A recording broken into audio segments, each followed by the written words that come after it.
Hi guys, welcome back to DS Civil Services.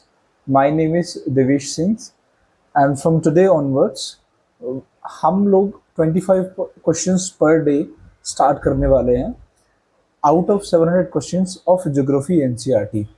तो पहले हम ज्योग्राफी की एनसीईआरटी के 700 क्वेश्चंस कवर करेंगे और धीरे धीरे जो जितने भी जीएस की 6 सब्जेक्ट्स हैं उन सारे सब्जेक्ट्स को विद टाइम हम कवर कर लेंगे। ठीक है, चाहे वो साइंस एंड टेक हो उसके भी हम 700 क्वेश्चन देखेंगे, हम हिस्ट्री के भी 700 क्वेश्चन देखेंगे, ज्योग्राफी, एनवायरमेंट, हम पॉलिटिकल साइंस के भी 700 क्वेश्चन देखेंगे, इंक्लूडिंग दैट इकोनॉमिक्स के भी हम 700 क्वेश्चन देखेंगे। तो ये 6 सब्जेक्ट्स हैं हमारे जीएस के कोर सब्जेक्ट्स हैं, उसके एनसीईआरटी के 700 क्वेश्चन देखने वाले हैं जो कि आपकी एनसीईआरटी रीडिंग को इतना स्ट्रॉन्ग बना देंगे कि आपका जो सिलेक्शन है वो इंश्योर हो सके। और साथ के साथ once I will be done with these 700 questions of each subjects, I will be also providing you how you can read the NCERT in a unique way, और वर्ड टू वर्ड एनसीईआरटी का word to word आपके लिए मैं लेके और उसका meaning ला के जो है रखूंगा, जिससे कि आपका सिलेक्शन इंश्योर हो सके। चलिए स्टार्ट करते हैं। आज से हम पहला जो सेशन है हमारा पार्ट फर्स्ट, इसके अंदर हम 25 क्वेश्चंस देखेंगे ज्योग्राफी की एनसीईआरटी के क्वेश्चंस के ही आउट ऑफ 700 क्वेश्चंस। वीडियो पसंद आए तो प्लीज़ लाइक करिएगा और ज़्यादा से ज़्यादा जो है वीडियो को शेयर करिएगा, चैनल को सब्सक्राइब करिएगा और रेगुलरिटी बना के रखिएगा। और one more thing I would like to tell you that notes ज़रूर बनाइएगा इन सारे लेक्चर्स के। और नोट्स कैसे बनाना, जो प्लेन शीट है एक पेपर की A4 साइज की जो शीट रहती है, A4 साइज की जो शीट रहती है उसको जैसे इस तरीके से शीट है उसको 2 पार्ट्स में डिवाइड करना, दिस एंड दिस, और नोट्स छोटे छोटे बनाना। ठीक है, ठीक है। हर क्वेश्चन से जितनी भी लर्निंग हो उसको वहाँ पर नोट कर लेना, या फिर आपके पास अगर नोट्स हैं तो गुड, और अगर आप न्यू लर्नर हो तो इस तरीके से नोट्स बना लो। और फिर जब हम जो है जीएस का प्रॉपर जो पोर्शन करेंगे तब आप देख सकते हो। बट ये क्वेश्चंस जो हैं वो सफाइस रहने वाले हैं आपको स्टैटिक पोर्शन को डेवलप करने में। ठीक है, तो सबसे पहले आज हम स्टार्ट करते हैं। पहला जो क्वेश्चन रहने वाला है सॉइल्स के ऊपर रहेगा। सॉइल्स के ऊपर, सॉइल्स एक मेंस के लिए भी एक इम्पॉर्टेंट टॉपिक है और प्रीलिम्स में भी जो है आप यूपीपीसीएस का प्रीलिम्स ले लो या फिर यूपीएससी का ले लो, या फिर और अदर स्टेट एग्जामिनेशंस हो, वहाँ पर सब में जो सॉइल्स इंपॉर्टेंट टॉपिक रहता है। तो सबसे पहला जो हमारा सवाल है मिनिमम ह्यूमस, ह्यूमस का जो कंटेंट रहता है, ठीक है, ह्यूमस का जो ह्यूमिडिटी जो रहती है, जो ह्यूमस का जो कंटेंट रहता है वो सबसे कम किस में पाया जाता है, ये हमारा सवाल उठता है फर्स्ट क्वेश्चन में। तो सॉइल्स हैं podzol soils, chestnut soils, chernozem soils, laterite soils. तो इन चारों सॉइल्स में से सबसे ज़्यादा जो ह्यूमस का कंटेंट पाया जाता है ऐसी सॉइल जहाँ पर बारिश की वजह से क्या होता है, लेटराइट सॉइल, जिसकी वजह से अगर रेन होती है तो क्या होता है, इसका जो ह्यूमस कंटेंट जो है वो नीचे चला जाता है रिस्क के। ठीक है, सीपेज होता है उसका, सीपेज होता है, उससे क्या होता है वो जो है रिस्क के और वो नीचे चला जाता है। लीचिंग इसको बोलते हैं, रिसने को लीचिंग।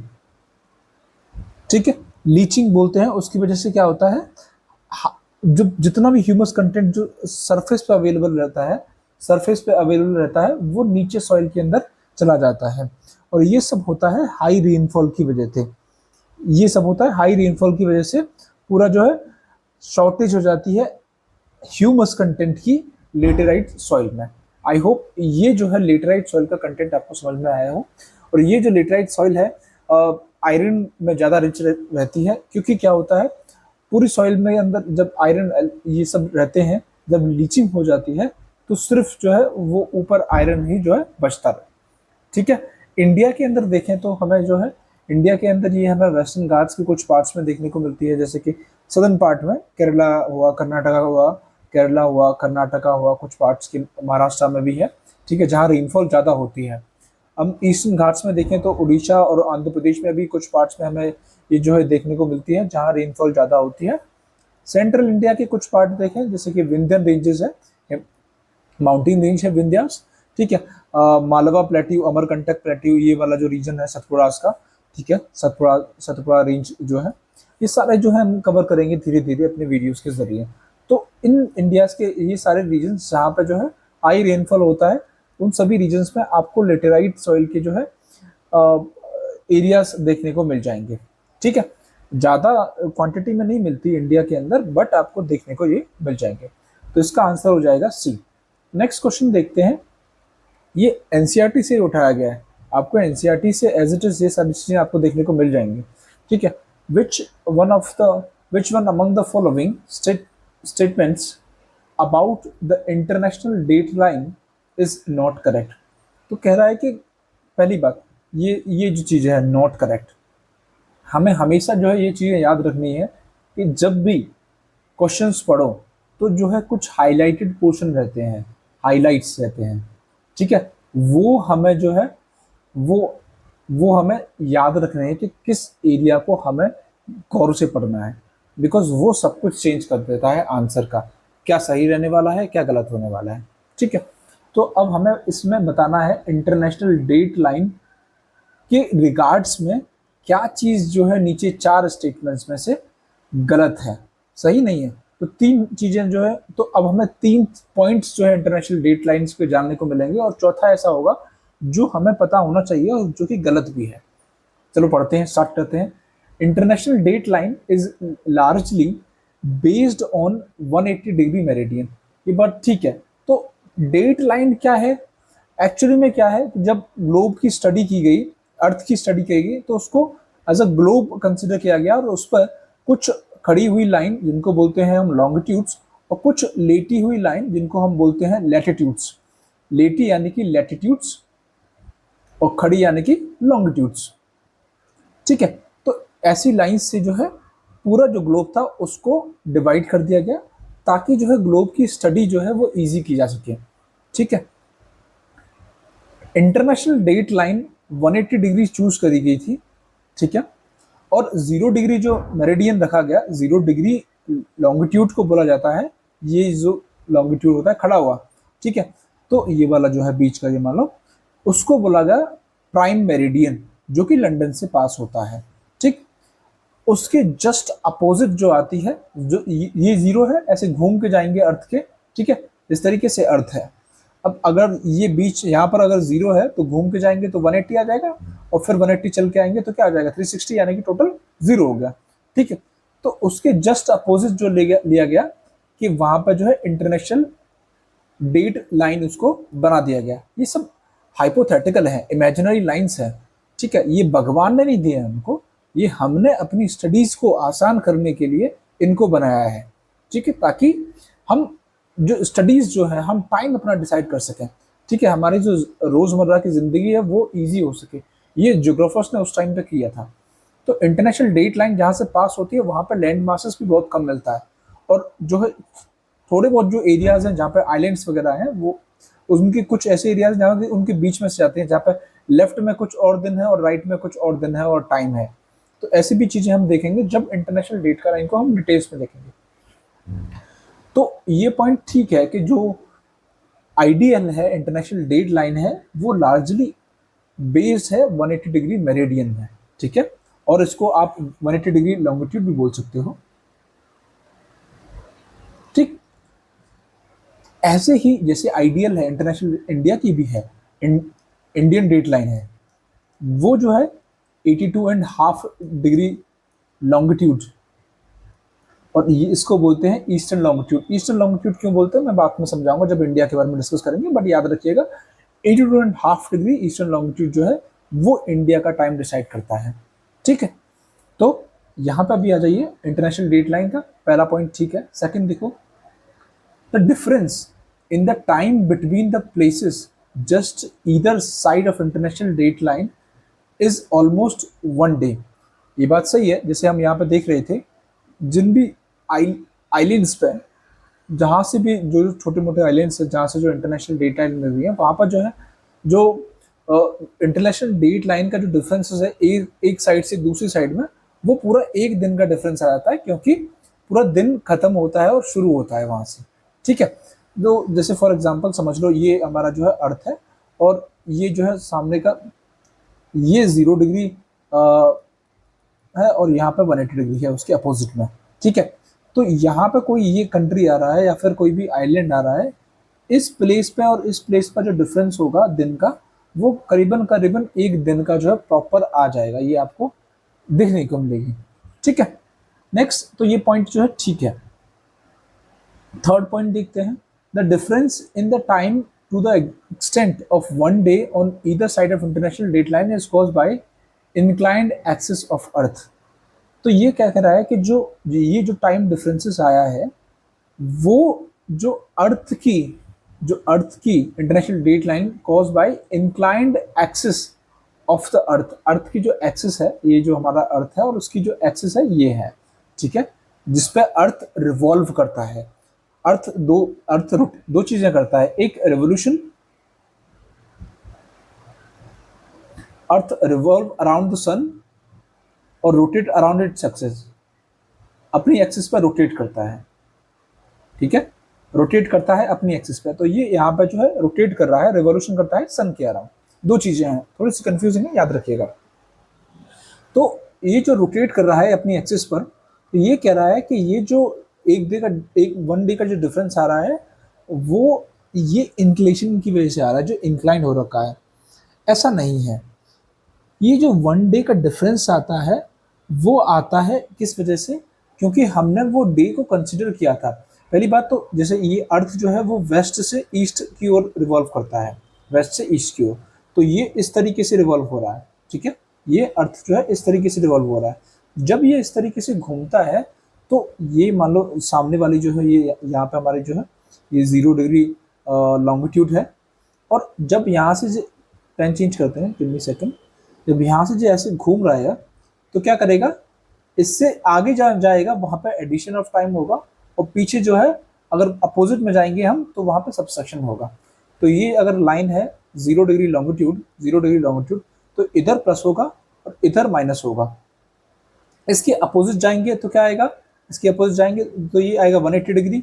तो सेम 180 डिग्री में क्या हो रहा होगा, इधर की साइड प्लस हो रहा होगा, इधर की साइड माइनस हो रहा होगा। तो वो किसकी वजह से डिसाइड हुआ कि अर्थ अपने एक्सिस पर घूम रहा है, उस वजह से टाइम डिसाइड हुआ, ना कि जो उसका टिल्ट था, ना कि जो उसका ये जो टिल्ट दिख रहे हो आप, ये टिल्ट रहता है 23.5 का, ये जो है टिल्ट रहता है, ठीक है। इस तरीके से जो है वो टिल्ट रहता है, अर्थ का हल्का सा इंक्लाइंड है, ये एक्चुअली में है, और ये उसका इंक्लिनेशन है, ये बीच का जो है 23.5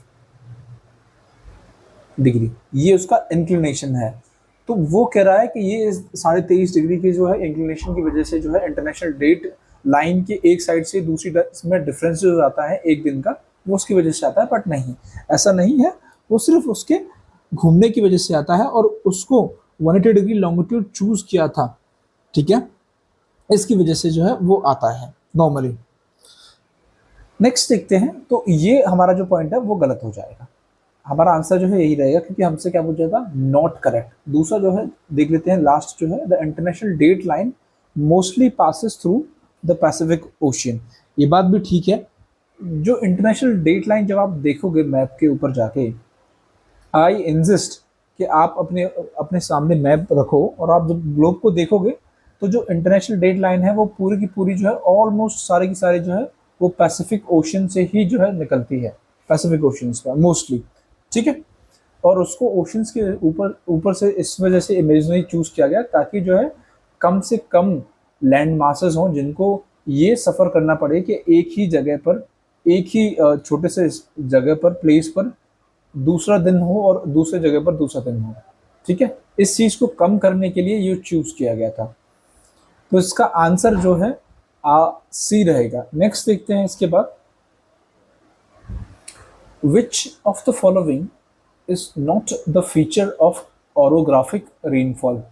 और तो रेनफॉल के एक्चुअली में प्रेसिपिटेशन होता है सबसे पहले, ठीक है, प्रेसिपिटेशन के टाइप्स हैं अलग अलग, स्नोफॉल, रेनफॉल, ये सब। तो उसमें रेनफॉल होता है यानी कि वर्षा। अब रेनफॉल में भी कुछ टाइप्स होते हैं, ठीक है, ओरोग्राफिक रेनफॉल। अब हमसे सिंपली ये पूछा गया है, not the feature of orographic rainfall. इन चारों में से, A B C D में से कौन सा ऐसा जो है वो ओरोग्राफिक रेनफॉल की फीचर नहीं है? Which of the following is not the feature of orographic rainfall?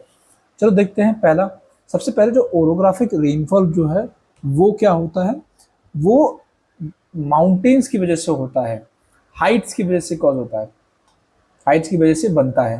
मान लो ये माउंटेन है और ये जो है विंड आ रही है, और विंड में अपना एक मॉइस्चर है, विंड में अपना एक वाटर वेपर्स है, पानी है, ठीक है, वेपर्स हैं।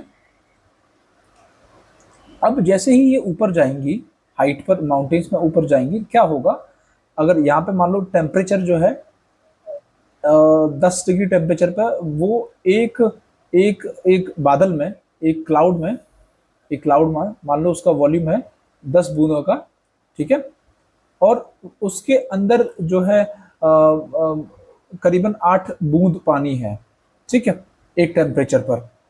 अब जैसे ही ये धीरे धीरे ऊपर जाएगा, धीरे धीरे ऊपर जाएगा, गौर से सुनिएगा, जैसे ही धीरे धीरे ऊपर जाएगा तो ये ठंडा होता जाएगा।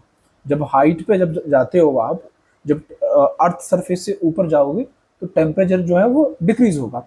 जब टेम्परेचर डिक्रीज होगा तो क्या होगा, ये जो क्लाउड है वो सिकुड़ने लगेगा। तो सिकुड़ने लगेगा तो क्या होगा, अब इसकी जो वाटर वेपर रखने की, होल्ड करने की जो कैपेसिटी है वो 10 से घट के कितनी हो सकती है, 7, 8, 6 कुछ भी हो सकती है, जैसे जैसे हाइट बढ़ेगी। बट इसके अंदर ऑलरेडी 6 बूंदें थी, तो क्या होगा, कंडेंसेशन होगा, कंडेंस हो जाएंगी, सारी जो बूंदें हैं वो आपस में कंडेंस हो जाएंगी, और क्या होगा, इसका सेचुरेशन हो जाएगा उस बादल का। इस तरीके, यही प्रोसेस है बरसात होने की। जब वो सेचुरेट हो जाएगा, यानी कि जितना उसमें होल्ड करने की, पानी को होल्ड करने की क्षमता है, वेपर को होल्ड करने की क्षमता है, उतनी उसमें आ गई है। अब इसके बियॉन्ड जो ऊपर और गया तो क्या हो जाएगा, रेनफॉल स्टार्ट हो जाएगा। और ऐसा ही होता है, एक बार उसके अंदर 8 आ गया, 8 बूंद कैपेसिटी रखने की इसमें क्षमता आ गई, और उसके बियॉन्ड अगर उस हाइट पे गया तो क्या है, रेनफॉल स्टार्ट हो जाएगा। ठीक, सिंपल, ओरोग्राफिक रेनफॉल की सिंपल इतनी प्रोसेस है। तो कोई भी माउंटेन्स या फिर किसी हाइट पे जाता है, ये जो क्लाउड्स है वो जाते हैं, तो क्या होता है, उसका टेम्परेचर डाउन होता है। टेम्परेचर डाउन होने की वजह से उसकी जो वाटर वेपर होल्ड करने की कैपेसिटी है वो रिड्यूस होती है, और उसकी वजह से क्या होता है, सेचुरेशन होता है। सेचुरेशन के बाद जो है बियॉन्ड फर्दर हाइट्स पे जाता है, तो जो एक्स्ट्रा बूंदें हैं वो उसके बादल के नीचे से टपक जाती हैं एज ए रेनफॉल। उसी टाइप की रेनफॉल को हम बोलते हैं ओरोग्राफिक रेनफॉल। सिंपल। अब हम देखते हैं सही पॉइंट कौन से हैं और गलत पॉइंट कौन से हैं। It requires a mountain barrier across the wind direction, ये बात सही है। जो विंड की डायरेक्शन है, ये विंड की डायरेक्शन है, और इसके बीच में एक माउंटेन बैरियर होना चाहिए, तभी जाके ये ओरोग्राफिक जो रेनफॉल है वो प्रोड्यूस होगा। ठीक है, पहला पॉइंट हमारा ठीक है। सेकंड देखो, areas near the mountain slopes receive the maximum rainfall. जाहिर सी बात है, जब यहाँ पर जो है बादल उठ रहा है तो सबसे ज्यादा तो यहीं पे होगा, थोड़ा बहुत यहाँ पे हो जाएगा, ठीक है, थोड़ा बहुत यहाँ हो जाएगा, क्योंकि सबसे ज्यादा जो है हाइट जो है वो यहीं पर इंक्रीज होगी। ठीक, दूसरा भी ठीक है। तीसरा देखो, विंडवर्ड स्लोप। अच्छा, विंड दो तरीके के स्लोप है माउंटेन के अंदर, एक तो जहां से विंड आ रही है वो है विंडवर्ड, विंडवर्ड जहां से हवा आ रही है, और दूसरा है लीवर्ड, ठीक है, जहां से हवा जा रही है, ठीक है, जहां से आ रही है, जहां से जा रही है, ठीक है। तो windward slope gets the maximum rainfall while the leeward slope gets the minimum rainfall. ये बात भी ठीक है। ये विंडवर्ड है, देखो, ये विंडवर्ड है और ये लीवर्ड है। तो जहां से हवा आई है, जिस साइड से माउंटेन की हवा आई है, वहां पे बरसात ज्यादा करेगी, और जो है पानी जब एक बार उसके अंदर से घट जाएगा तो आगे जाके जो है बरसात नहीं करेगी, और थोड़ा बहुत करेगी। सिंपल सी बात है। ठीक है, नेक्स्ट है, the windward slope is characterized by the stratus cloud, whereas the leeward slopes are characterized by the cumulus cloud। ये देखते हैं, ये बोला है कि स्टेटस, अब क्लाउड्स के टाइप आ गई, क्लाउड्स के टाइप और रेनफॉल दोनों में डिफरेंस है। ठीक है, तो स्टेटस क्लाउड्स जो हैं वो एक्चुअली में रहते हैं इस तरीके से, लेयरिंग में। ठीक, लेयरिंग में, वो बरसात नहीं कर रहे हैं, वो लेयरिंग में रहते हैं, लेयरिंग में। ठीक, आपको देखते होंगे जो बादल में, तो जो लेयर लेयर से ऐसे रहते हैं, और क्यूमुलस क्लाउड्स रहते हैं इस तरीके से, ठीक है, इस तरीके से क्यूमुलस। अब एक्चुअली में जो क्यूमुलस क्लाउड्स होते हैं वो रेनफॉल जो है वो रेनफॉल करते हैं। जो ओरोग्राफिक रेनफॉल होता है विंडवर्ड स्लोप्स का, वो क्यूमुलस क्लाउड्स की वजह से होता है, क्योंकि वो क्यूमुलेट होते हैं इस तरीके से, और जब वो हाइट पर जाते हैं तो उनके अंदर जो वाटर वेपर्स रहती हैं वो कंडेंस होती हैं, और उसके बाद जो है सैचुरेशन होता है, कंडेंस के बाद सैचुरेशन होता है, उसके बाद जो है रेनफॉल होता है, ना कि जो स्ट्रेटस क्लाउड्स में। और जो एक्चुअली में स्ट्रेटस, जैसे ही जो रेनफॉल, जैसे ही जो क्यूमुलस क्लाउड्स जो है वो इस चोटी को पार करेंगे तो क्या होगा, उनके अंदर से जो है अब वो नीचे जाना स्टार्ट करेंगे, जाहिर सी बात है, ठीक है, हवा नीचे भी तो जाएगी, ऐसा थोड़ी है ऊपर ही रहेगी। जब वो नीचे जाएगी तो क्या होगा, उसका टेम्परेचर धीरे धीरे इंक्रीज होगा। जब टेम्परेचर इंक्रीज होगा तो वाटर वेपर होल्ड करने की कैपेसिटी जो है वो बढ़ जाएगी, और जो है बरसात कम होगी, और जो क्लाउड्स जो है वो स्ट्रेटस बनते जाएंगे धीरे धीरे, ठीक है, ऐसे लेयरिंग में। ठीक, तो आई होप इस मुकाम से और यहाँ तक, ऐसे क्लाउड से यहाँ तक, क्लाउड्स तक पहुँचने का सफ़र आपको समझ में आया हो, ठीक है। तो ये जो डी स्टेटमेंट है वो गलत है, ये इसने अपोजिट बोल दिया है, बस हमें इतना याद रखना है। तो ये ओरोग्राफिक रेनफॉल, आपको रेनफॉल का कुछ नहीं याद रखना, बट इतना याद रखिएगा, जब मैं आपको ज्योग्राफी एनसीईआरटी के अंदर और इन जनरल जीएस के अंदर मैं ज्योग्राफी की रेनफॉल और प्रेसिपिटेशन के टाइप्स पढ़ाऊंगा, तो ये याद रहना चाहिए कि ओरोग्राफिक रेनफॉल क्या पढ़ाया था, बस, ठीक है। इतना याद रखिएगा इस क्वेश्चन के जरिए, और इसका शॉर्ट नोट्स बना के रखिएगा कहीं पे, जैसे मैंने बनाया वैसे ही नोट्स बनाइएगा। नेक्स्ट देखिए, फोर्थ क्वेश्चन देखते हैं। The dynamic concept of monsoon was propounded bye phone in 1951। जो डायनेमिक कंसेप्ट था मॉनसून का, it was given by phone in 1951, ठीक है साहब, based on the dynamic origin of monsoon. जिस तरीके से डायनेमिक और स्टैटिक दो चीजें होती है, डायनेमिक यानी कि चलती फिरती, और स्टैटिक यानी कि रुकी हुई, ठीक है। तो वो ये कह रहा है कि जो मानसून है एक डायनेमिक कंसेप्ट है, ये चलता फिरता है। मानसून यानी कि बरसात होती है, राइट, मानसून सीजन होता है हमारे यहाँ, और मानसून सीजन के अंदर जो है बरसात होती है, रेनफॉल होती है। तो अकॉर्डिंग टू दिस थ्योरी, वो ये कहते हैं, जो कंसेप्ट उन्होंने डेवलप किया था, डायनेमिक कंसेप्ट ऑफ मानसून्स 1951 में, उन्होंने कहा कि ये थ्योरी जो कहती है the existence of monsoon is by, 2 point दे रखे हैं और हमें देखना है कि जो है कौन सा जो है वो सही है, कौन सा गलत है, ठीक है, समझते हैं थोड़ा सा। The temperature contrast between the land and sea की वजह से हो रहा है। हमें बताना है क्या, करेक्ट बताना है, ठीक है, करेक्ट बताना है स्टेटमेंट, ये हमें करेक्ट बताना है। अब पहला स्टेटमेंट कह रहा है जो मानसून है, गौर से सुनिएगा, कंसेप्चुअल बिल्डिंग हो रही है आपकी अब इसमें। अब मानसून है वो कह रहा है कि ये लैंड एंड सी के डिफरेंस की वजह से, जो टेम्परेचर डिफरेंस है इनकी, उसकी वजह से है, टेम्परेचर डिफरेंस जो है उसकी वजह से है, ठीक है। क्या मतलब है इसका, मान लो ये हमारा सदर्न इंडिया का पार्ट है, और ये हमारा बे ऑफ बंगाल है, इधर हमारा अरेबियन सी है, ठीक है, इधर नीचे इंडियन ओशन है, ये श्रीलंका है। अब वो कह रहा है पहला स्टेटमेंट कि भाई साहब जो मानसून है वो किसकी वजह से हो रहा है, लैंड और सी के बीच में जो टेम्परेचर डिफरेंसेस रहते हैं, टेम्परेचर कॉन्ट्रास्ट रहते हैं, उसकी वजह से हो रहा है।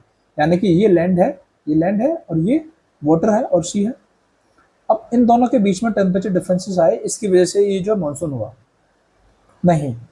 तो मानसून की जो थ्योरी थी वो डेवलप हुई थी कि विंड्स का जो है मूवमेंट हुआ over the surface of the ocean only, और वहीं से ओशन पे ही टेम्परेचर ज़्यादा हुआ, टेम्परेचर बढ़ा, और वहीं से जो विंड राइज हुई, और वो राइज होके अपने साथ मॉइस्चर लेके आई, और उसके बाद क्या हुआ, जब वो लैंड पर आए और वहाँ पर जो है हाई प्रेशर से लो प्रेशर पर विंड मूव हुई, ठीक है। अब वहाँ पर क्या हुआ, लो प्रेशर वाले एरिया में रेनफॉल हुआ। मैं समझाऊंगा ये एक्चुअल में है क्या, अभी के लिए इतना याद रखो। तो ये जो पहला जो पॉइंट कह रहा है कि जो between temperature differences between the land and sea, उसकी वजह से नहीं होता, ये होता किसकी वजह से, कि मान लो ये हमारा जो है वर्ल्ड का मैप है, ठीक है, ये वर्ल्ड का मैप है, और ये हमारा 0 डिग्री लैटिट्यूड है। जो लेटी हुई थी वो लैटिट्यूड थी, खड़ी हुई थी, ये हमारा जो है 0 डिग्री लॉन्गिट्यूड है। ठीक है, लॉन्गिट्यूड। 0 डिग्री लैटिट्यूड को हम क्या बोलते हैं? इक्वेटर। ठीक है, इंडिया कहाँ पे आता है? इंडिया आता है इस जगह पे करीबन। ठीक है, इस जगह पे। इंडिया की लोकेशन के बारे में हम देखेंगे, अगर सवाल आएगा तो मैं आपको बताऊंगा, अदरवाइज हम जो है जीएस की स्टडीज में हम पढ़ेंगे। और ज्योग्राफी एनसीईआरटी में भी इंडिया की लोकेशन से स्टार्टिंग होती है। बट अभी यहाँ पे ध्यान दीजिएगा कि ये समझ लो ये इंडिया की लोकेशन है। तो इस थ्योरी में क्या बोला गया कि मानसून का डेवलपमेंट हुआ। कब होता है मानसून? मानसून होता है आपका मई से लेके जून जुलाई तक। ठीक है, कभी कभार अगस्त में भी रहता है। तो उसका कैसे हुआ? अब इसका टोटल जो डेवलपमेंट है वो है, जो इक्वेटर जो है नॉर्थ और साउथ मूवमेंट करती है। किस तरीके से? इसका मतलब क्या है कि जैसे ही हमारा जो अर्थ है वो टिल्ट करेगा सन की साइड में, तो जो सन की जो डायरेक्ट सनलाइट पड़ेगी ट्रॉपिक ऑफ कैंसर पर, ठीक है, तो वहां पर जब ट्रॉपिक ऑफ कैंसर पर डायरेक्ट सनलाइट पड़ेगी तो वहां पर क्या होगा? सबसे ज्यादा टेम्परेचर होगा। तो डोल्ड्रम्स जो सिचुएशन जो है, समझा होगा क्या होता है, वो उधर की साइड मूव होगी। ठीक है, तो क्या होगा जब ये होता है हमारा समर की साइड में। अभी जो है हम जो है सन की साइड में टिल्टेड है, सन की साइड में अभी जो सीजन चल रहा है हमारा। ठीक है, मई का टाइम जो चल रहा है, जून का टाइम जो चल रहा है, ठीक है, वो हम सन के साइड में टिल्ट है। अब जैसे जैसे सर्दियां होती जाएंगी तो दिसंबर आ जाएगा और सन जो है, हम जो है वो सन के अवे हो जाएंगे, और ऑस्ट्रेलिया वाला जो पार्ट है, वो जो पार्ट है वो जो सदर्न पार्ट है, अफ्रीका का जो सदर्न पार्ट है, और साउथ अमेरिका का जो सदर्न पार्ट है, वो सारे जो पार्ट है, ये जो पार्ट है, ये जो पार्ट है पूरा, वो सन के पास में पहुंच जाएगा। ठीक है, तब ट्रॉपिक ऑफ कैप्रिकॉर्न के ऊपर जो है सबसे ज़्यादा सनलाइट पड़ेगी और परपेंडिकुलर सनलाइट पड़ेगी। ये थोड़ा सा क्रिटिकल फिनोमेना है, देखेंगे व्हाट डज एग्जैक्टली मीन। हम क्या देख रहे थे कि वो कह रहा है कि जो टेम्परेचर कॉन्ट्रास्ट है बिटवीन लैंड एंड सी उसकी वजह से हो रहा है। नहीं, ये यहाँ पर जब क्या होता है, ये है ट्रॉपिक ऑफ कैंसर की लाइन 23.5 डिग्री नदर्न लैटिट्यूड। ये नदर्न हेमिस्फीयर है, ये सदर्न हेमिस्फीयर है अर्थ का। नदर्न हेमिस्फीयर, ये सदर्न हेमिस्फीयर। ठीक है, हम इंडिया के हम ग्लोब के नदर्न हेमिस्फीयर के अंदर आते हैं। ठीक है, और ये ईस्ट में है और ये वेस्ट में है। ठीक, अब हम ईस्टर्न पार्ट पे आ रहे हैं और नदर्न हेमिस्फीयर के अंदर आ रहे हैं। तो ये जो जब यहाँ पे मान लो यहाँ पे डायरेक्ट सनलाइट पड़ रही है, ठीक है, अब ट्रेड विंड्स होती हैं। विंड्स के 3 टाइप होते हैं, इधर के जो बीच में जो चल रही होती है इस एरिया में ट्रेड विंड्स है, फिर वेस्टर्लीज है, और फिर जो है वो पोलर विंड्स हैं। ठीक, तो ट्रेड विंड्स, वेस्टर्लीज और पोलर विंड्स। अब ट्रेड विंड्स जो है वो इस तरीके से मूव करती हैं। ठीक है, इस तरीके से मूव करती हैं नॉर्मल कंडीशंस में, और सदर्न हेमिस्फीयर में इस तरीके से टुवर्ड्स इक्वेटर। जब ये जो इक्वेटर है ऊपर मूव करेगा यानी कि 23.5 पे आएगा, तो ये जो विंड है, जो ये तो लैंड मास है, ये वाटर है, ये जो विंड है क्या करेगा? ऊपर मूव करेगा, जाहिर सी बात है, ये तो ऊपर मूव कर रहा है। देखो मैं आपको समझाता हूँ थोड़ा सा। ये जब ऊपर मूव कर रहा है तो ये जो विंड है वो ऊपर मूव करेगी, तो अपने साथ मॉइस्चर लाके और यहाँ पर रेनफॉल करेगी, क्योंकि यहाँ पे जो है लो प्रेशर होगा, यहाँ पे लो प्रेशर होगा, क्योंकि लैंड मास को और कंपेयर करें दिन के टाइम पे, अगर डे टाइम पे आप लैंड मास को, जो लैंड मास यानी कि लैंड को, लैंड पे जो है सनलाइट दें, और सेम सनलाइट जो है आप सी के ऊपर दोगे, पानी के ऊपर दोगे, तो सबसे जल्दी जो टेम्परेचर बढ़ेगा वो लैंड का बढ़ेगा। ठीक है, तो हाई टेम्परेचर होता है तो प्रेशर क्या होता है? लो प्रेशर होता है। ठीक, अब यहाँ पर लो प्रेशर होगा, इस जगह पर जब लो प्रेशर होगा, लो प्रेशर, तो क्या होगा? हाई प्रेशर वाला जो एरिया से विंड आएगी, विंड हमेशा हाई प्रेशर से लो प्रेशर की ओर मूव करती है। तो हाई प्रेशर से लो प्रेशर की ओर विंड आई और वो मानसून कहलाएगी। ठीक है, उसी को ही बोलते हैं मानसून विंड। ये जो ट्रेड विंड्स है ना, यही हमारी मानसून विंड है, याद रखिएगा, ये जो ट्रेड विंड्स है। तो ये जो कह रहा था कि ये एक सिंपल सादा सा ये लैंड और सी सरफेस का जो फिनोमेना है, नहीं, ये स्टेटमेंट जो है वो गलत है। ठीक, अब देखते हैं दूसरा पॉइंट। दूसरा क्या कह रहा है? दूसरा कह रहा है the annual migration of thermally produced planetary winds and pressure belts. अब क्या कह रहा है? एनुअल माइग्रेशन, ये वर्ड सोचो और जो मैंने नीचे जो डायग्राम बताया उस पर लिंक करना, annual migration and thermally produced planetary winds. अब ये जो विंड्स हैं, ट्रेड विंड्स हैं, इनको प्लानिटरी विंड्स बोलते हैं। ये जो बिल्ड हुई थी ट्रेड विंड्स, इसकी वजह से तो जो मानसून का जो डेवलपमेंट हुआ था, यही जब ये जो इक्वेटर थी, ठीक है, ये इमेजिनरी लाइन ये नॉर्थवर्ड शिफ्ट होती है गर्मियों के टाइम पर, जब अर्थ का नदर्न हेमिस्फीयर का टिल्ट सन के साइड में होता है। इस तरीके से जो है, मान लो ये सन है और इसका जो टिल्ट है सन के साइड में है, ये नदर्न पार्ट का, ठीक है, इन समर्स। तो नदर्न हेमिस्फीयर में समर्स रहती है, ठीक है, जून जुलाई अगस्त ये सब जो पीरियड जो चल रहा है। तो और हम सन के साइड में टिल्टेड हैं, हम नदर्न हेमिस्फीयर के अंदर आते हैं। तो क्या होगा, वहाँ पर जो प्रेशर बेल्ट्स जो बिल्ड हुई थी, प्रेशर बेल्ट्स भी एक कंसेप्ट है, हम देखेंगे, ठीक है। प्रेशर बेल्ट्स होती है सिंपली अर्थ के ऊपर जो प्रेशर बिल्ड हुआ है और उसकी वजह से रिजल्टेंट है ये किस में, विंड के फॉर्मेशन में। विंड के फॉर्मेशन में किस तरीके से जो विंड के प्रेशर बेल्ट्स की वजह से जो विंड का डेवलपमेंट हुआ है, विंड की फॉर्मेशन नॉर्थ साउथ या साउथ वेस्ट जो भी चल रही है वो हम देखेंगे, अलग टॉपिक है और बड़ा टॉपिक है और अच्छा टॉपिक है, ठीक है। तो ये विंड जो ट्रेड विंड जो चल रही थी, ठीक है, ये प्रेशर बेल्ट की वजह से डेवलप हुई थी। और एनुअल माइग्रेशन का मतलब क्या है कि सिंपली जो ये 23.5 हाफ पर जो है सन आ गया यहाँ पर, वो कब आया है हमारा, कब आया है, वो आया है हमारा जून जुलाई अगस्त में। और साउथ में चला जाएगा, वो कब जाएगा हमारा 23.5, वो कब जाएगा हमारा, जाएगा विंटर्स में, ठीक है। विंटर्स के टाइम पर जो है वहाँ पे, जब हमारे यहाँ विंटर्स होंगी वहाँ पर जो है वो गर्मियाँ पड़ेंगी, वहाँ पर समर्स होंगी सदर्न हेमिस्फीयर के टाइम, ठीक है। ये सिंपल है। अब नेक्स्ट देखते हैं कि पॉइंट क्या था हमारा, हमें सिर्फ करेक्ट बताना था। तो दूसरा हमारा ठीक है और पहला जो है हमारा गलत है, तो हमारा ओनली आंसर हो जाएगा सेकंड ऑप्शन, ठीक है। ये थोड़ा सा वैसा हो रहा है, आई नो, थोड़ा सा स्केची जो बन रहा है, बट आई होप आपको चीज़ें समझ में आ रही होंगी। मेरा जो प्राइम ऑब्जेक्टिव रहेगा इन लेसन्स के जरिए कि आपको चीज़ें समझ में आए। एक सिंपल सवाल से कितने सवाल निकल सकते हैं और कितने लिंक्ड, एनसीईआरटी का सवाल है सिंपल, बट इससे कितने टॉपिक लिंक्ड हैं ये आपको समझ में आना चाहिए, ठीक है। एक ही से एनुअल माइग्रेशन क्या होता है, प्रेशर बेल्ट्स क्या होती हैं, प्लानिटरी विंड्स क्या होती हैं, थर्मली प्रोड्यूस्ड प्लानिटरी विंड्स क्या होती हैं, इतने सारे टॉपिक्स एक ही पॉइंट से लिंक्ड हैं और एक ही पॉइंट से लिंक्ड होकर हमने जो है काफ़ी सारी चीज़ें समझी। तो इसका जो आंसर रहेगा वो रहेगा बी। नेक्स्ट देखते हैं। नेक्स्ट है which type of clouds does not indicate fair weather.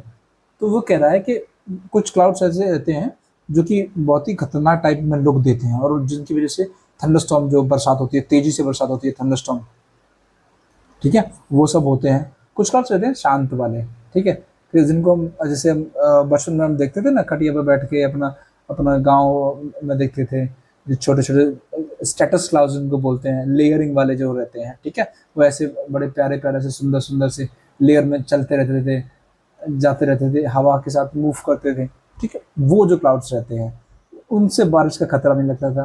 पर कुछ रहते हैं इस तरीके से cumulus clouds, cumulus nimbus cloud, बड़े बड़े बड़े बड़े, ठीक है, उनके अंदर जो है बहुत सारा मॉइस्चर होता था, वही जो है रेनफॉल कॉज करते थे,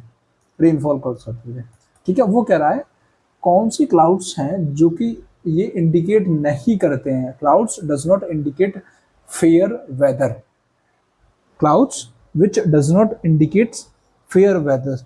तो सबसे क्यूमुलस से भी ज़्यादा जो है क्यूमुलो निम्बस क्लाउड्स जो होते हैं, ठीक है, निम्बस हाइट को रिप्रेजेंट करते हैं, तो मिडिल हाइट पर जो रहते हैं, ठीक है, वो जो क्यूमुलो निम्बस जो क्लाउड्स रहते हैं उनकी वजह से जो है वेदर जो है ज़्यादा फेयर नहीं रहता है और वो हाई रेनफॉल्स जो है वो कॉज करते हैं। तो क्लाउड्स के भी जो है काफ़ी सारे टाइप्स होते हैं, क्लाउड्स के भी जो है काफ़ी सारे टाइप्स होते हैं। जो क्यूमुलोनिम्बस जो क्लाउड रहता है, क्यूमुलोनिम्बस क्लाउड जो रहता है, ये डेंस और टावर जैसा बन जाता है, इस तरीके से टावर जैसा बन जाता है। ठीक है, बड़े बड़े जो आपने देखे होंगे, बड़े बड़े जो हाइट के जो रहते हैं, टावर टाइप में जो रहते हैं क्लाउड्स, ठीक है, वो इस तरीके का जो है टावर जैसा जो है बन जाता है और डेंस रहता है। तो इसकी वजह से जो है काफ़ी जो है थंडरस्टॉर्म जो रहते आते हैं, तेज बरसात जो होती है, थंडरस्टॉर्म, ठीक है, हाई रेनफॉल होता है। ठीक है, ये क्यूमुलोनिम्बस क्लाउड्स की वजह से होता है। अब क्लाउड्स के और भी टाइप्स होते हैं, बट हमारे सामने और भी क्वेश्चंस आएंगे, हम उनके जरिए देखेंगे। थोड़ा सा आइडिया देख लेते हैं, क्यूमुलस क्लाउड्स क्या होते हैं, क्यूमुलो निम्बस क्लाउड्स हम ऑलरेडी देख चुके हैं, सिरस क्लाउड्स क्या होते हैं, और अल्टो क्लाउड्स क्या होते हैं। ये जो क्यूमुलस क्लाउड्स है, ये जो है थोड़े से पफी टाइप में होते हैं, कॉटन के टाइप में होते हैं। ठीक है, बड़े क्यूट क्यूट से होते हैं, कॉटन के टाइप में, और इनका जो बेस जो है वो फ्लैट रहता है, इस तरीके से। ठीक है, इस तरीके से जो छोटे छोटे क्लाउड्स आपको देखने को मिलते हैं, वो उनको बोलते हैं हम क्यूमुलस क्लाउड्स। ठीक है, वो ज़्यादा जो है 1 किलोमीटर की रेंज के अंदर आपको जो है देखने को मिल जाते हैं, 1 किलोमीटर की रेंज के अंदर। ठीक, अब सर्रस क्लाउड्स क्या होते हैं, ये थोड़ा सा विस्पी, वो जो ट्रांसपेरेंट टाइप में जो आपको दिखते हैं, ठीक है, करली करली जो रहते हैं, करली करली जो है, जो करली करली जो रहते हैं, थोड़ा सा घिचे पुचे से रहते हैं, वो जो रहते हैं वो सिरस क्लाउड्स रहते हैं। ठीक है, इनको लॉक ऑफ हेयर बोलते हैं, curling lock of hair, curling lock of hair. ठीक है, तो उस टाइप में रहते हैं सिरस क्लाउड्स, जिनका फ्लैट बेस रहता है। ठीक है, cumulus clouds, cumulus clouds, I am sorry, cumulus clouds में क्या रहता है, फ्लैट बेस। सिरस क्लाउड्स में रहते हैं थोड़ा सा कर्ली रब जो रहता है, बालों के जैसा, उलझे उलझे से। ठीक है, स्टेटस में क्या होता है, ये लेयरिंग वाले जो रहते हैं, ये वाला जो है वो स्टेटस है। और स्टेटस हमने अभी देखा भी था पीछे, तो इस तरीके से जो था स्टेटस, यहाँ पे स्टेटस था लीवर्ड साइड में, और जो विंडवर्ड साइड थी, विंडवर्ड साइड में क्या था, क्यूमुलस। ठीक, तो याद रखिएगा। और लास्ट में जो है इसमें अल्टो क्यूमुलस, अल्टो क्यूमुलस क्या होता है, तो ये मिडिल एल्टीट्यूड पे होता है, अल्टो मिडिल एल्टीट्यूड पे बात करता है,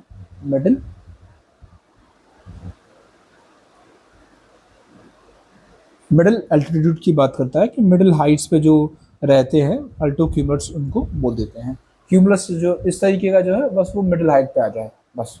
ठीक है, तो ये क्लाउड्स जो है, ये बी जो है वो क्यूमुलोनिम्बस क्लाउड जो रहता है, वो सबसे ज़्यादा जो है खतरनाक लुक देता है, और खतरनाक होता है बरसात के टर्म्स में, और अच्छा वेदर जो है नहीं माना जाता। जब ये क्लाउड्स आपको देखने को मिलेगा, आपको अपना समझ में आ जाएगा, घने काले बादल आपको दिखेंगे। ठीक, नेक्स्ट क्वेश्चन देखते हैं। Arrange the following elements in the decreasing, descending order of their occurrence in the Earth's crust. Arrange the following elements in the descending order of their occurrence in the Earth crust. तो कुछ elements आपको दे रखे हैं यहाँ पर, oxygen हो गया, aluminium हो गया, मैग्नीशियम हो गया, आयरन हो गया, सिलिकॉन हो गया। हम एटमॉस्फेयर के अंदर भी ऑर्डर देखते हैं, काफ़ी सारे जो एलिमेंट्स हैं, ऑक्सीजन का, कार्बन डाइऑक्साइड का, ये सारी जो है, और जो गैसेस हैं उनका।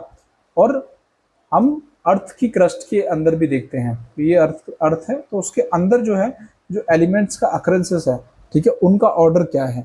तो सबसे ज़्यादा जो है आपको ऑक्सीजन का देखने को मिलता है, O2 सबसे ज़्यादा जो देखने को मिलता है ऑक्सीजन का 46%।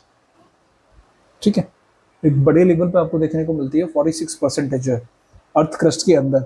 उसके बाद आपको देखने को मिलता है सिलिकॉन का, सिलिकॉन जो है आपको देखने को मिलती है 27%।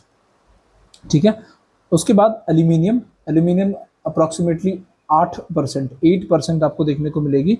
उसके बाद जो है आयरन देखने को मिलेगा, आयरन यानी कि Fe, आयरन जो है आपको देखने को मिलेगा करीबन 5 से 6%, 5% से 6%, 5%।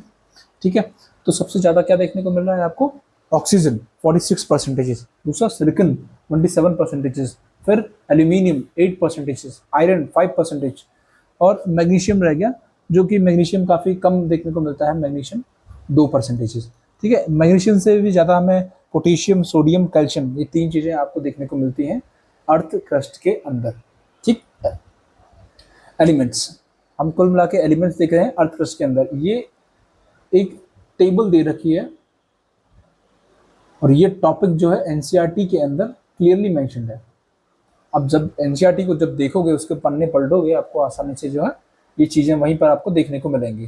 ठीक है, सब कुछ जो है एनसीईआरटी के अकॉर्डिंग ही हो रहा है और आपको चीज़ें समझ में आएंगी। जब हम एनसीईआरटी करेंगे तो आपको समझ में आएगी, अरे हाँ भाई ये हमने क्वेश्चन जो है देखा है हमने। ठीक है, ये बहुत आसानी रहने वाली है, आपको देखिएगा, इंटरेस्टिंग है। जब 700 क्वेश्चन एक बार कर लोगे ना ज्योग्राफी के, मास्टर कर लोगे ज्योग्राफी को। ठीक, अब देखो सबसे ऑर्डर क्या हमें लगाना है, डिसेंडिंग ऑर्डर, घटते क्रम में लगाना है। तो सबसे ज़्यादा क्या है हमारा ऑक्सीजन, एक, उससे कम क्या है 46 से 27, किसका 27, सिलिकॉन का 2। उसके बाद क्या है एल्यूमिनियम, एल्यूमिनियम का 8% था, एल्यूमिनियम क्या है 2, एल्यूमिनियम है 2। अब उसके बाद क्या था आयरन, आयरन का 5% है। ठीक है, आयरन का 4, और लास्ट में क्या है हमारा मैग्नीशियम का 2%, 3। ठीक है, तो पहला कितना था 46%, दूसरा हमारा सिलिकॉन 27%, तीसरा हमारा एल्यूमिनियम जो कि हमारा 8% है, और फिर आयरन जो है फिर 5% है, और सबसे लास्ट में जो है मैग्नीशियम जो कि हमारा 2% जो है देखने को मिलता है। ठीक है, ये हमारा ऑर्डर हो गया एलिमेंट्स का अर्थ क्रस्ट के अंदर। बहुत सिंपल सवाल है और आपको काफ़ी सारे एग्जाम्स में आपको ऐसे ही आसानी से देखने को मिल जाएगा, ये ऑर्डर मैच करने को मिल जाता है। सिंपल सवाल भी ऐसे पूछे गए हैं कि विच of the following elements is found in the maximum quantity in the earth crust. Simple answer है ऑक्सीजन। इनमें से जो है हमारा अभी जो है परसेंटेज तो पता चल गई, 46% ऑक्सीजन मिलता है, सिलिकॉन 27%, एल्यूमिनियम 8%, आयरन 5% और लास्ट में मैग्नीशियम 2%। और मैग्नीशियम से भी ज़्यादा जो है silicon, calcium, sodium and potassium, calcium, sodium and potassium, ये तीनों जो है आयरन के बाद और मैग्नीशियम से ज़्यादा देखने को मिलते हैं इसी ऑर्डर में। ठीक है, ये याद रखिएगा, सिंपल सा सवाल था जो कि आपने देखे होंगे काफ़ी सारे एग्जाम्स में। तो इसका जो ऑर्डर देखो 15243, 15324, 15243, इसका आंसर हमारा हो जाएगा बी। ठीक है, नेक्स्ट सवाल देखते हैं। The condensation, condensation starts when. तो कंडेंसेशन जो हम रेनफॉल की जो प्रोसेस होती है, जैसे कि वाटर वेपर से एटमॉस्फेयर के अंदर हमारे वाटर वेपर्स हैं, वाटर वेपर्स हैं, जब वो कंडेंस होना स्टार्ट होती हैं जब टेम्परेचर जो है डाउन जाता है तब। ठीक है, और टेम्परेचर डाउन कितना जाना चाहिए, टेम्परेचर डाउन जाना चाहिए ड्यू पॉइंट, वो पॉइंट जहाँ पर वाटर ड्रॉपलेट्स में कन्वर्ट हो। ठीक है, ऐसा पॉइंट जहाँ पे, ऐसा टेम्परेचर जहाँ पर वाटर वेपर किस में कन्वर्ट हो जाए, ड्रॉपलेट्स में, उसको बोलते हैं ड्यू पॉइंट। तो पहली हमें यहाँ बताना है रॉन्ग कौन सा ऑप्शन है। ठीक है, कंडेंसेशन का ये जो स्टार्ट जो है इसमें हमें बताना है रॉन्ग ऑप्शन कौन सा है। तो पहला जो पॉइंट है वो तो ठीक है, जो ड्यू पॉइंट जो होता है ऐसा पॉइंट होता है जहाँ पर वाटर वेपर जो है वाटर ड्रॉपलेट्स में कन्वर्ट होती हैं। सिंपल, याद रखिएगा इस पॉइंट को। ठीक है, अब यहाँ पे क्या हो रहा है कि वाटर वेपर जो है, सिंपल हमें कंडेंसेशन का प्रोसेस देखना है, रेनफॉल का नहीं। तो वाटर वेपर जो टेम्परेचर इतना डाउन हो गया, ड्यू पॉइंट आ गया और वो वाटर ड्रॉपलेट्स में कन्वर्ट हो गया। ठीक है, अब मान लो ये क्लाउड्स हैं और इसके अंदर जो है वाटर ड्रॉपलेट्स हैं, वाटर ड्रॉपलेट्स हैं, वाटर ड्रॉपलेट्स हैं। ठीक है, वाटर ड्रॉपलेट्स आपस में कांटेक्ट करेंगी। ठीक है, इनकी एनर्जी जो है आपस में टकराएगी। ठीक, अब एक मान लो हाइट जो है अभी जो है अर्थ ये मान लो ये अर्थ सरफेस है और यहाँ से ये जो है इस हाइट पर है। ठीक है, यहाँ पे जो है टेम्परेचर जो है हाई है, हाई टेम्परेचर है। ठीक, अब उसको यहाँ से हीट तो मिल रही है और वो हीट मिल रही है तो इसके अंदर जो हीट होगी वो आपस में यूज़ कर रहे होंगे। बट जब जैसे जो है अर्थ से ऊपर जाएगा, फर्दर ऊपर जाएगा, तो यही जो वाटर ड्रॉपलेट्स होंगी, वही जो वाटर ड्रॉपलेट्स होंगी, बाहर से इसको एनर्जी लेना जो है वो बंद हो जाएगा। एक बार जब बाहर से, क्योंकि जो क्या बाहर जो टेम्परेचर कम हो गया है और बाहर से जब एडिशनल हीट नहीं मिल रही है उसको, जब एडिशनल हीट नहीं मिल रही तो क्या होगा, उसके जो वाटर ड्रॉपलेट्स है अपने अंदर की जो है एनर्जीज हैं उसको यूज करना स्टार्ट करेंगे। ठीक है, तो उससे क्या होगा, वॉल्यूम जो है वो धीरे धीरे जो है वो एक्सपेंशन होगा। इसको बोलते हैं एडियाबैटिक एक्सपेंशन।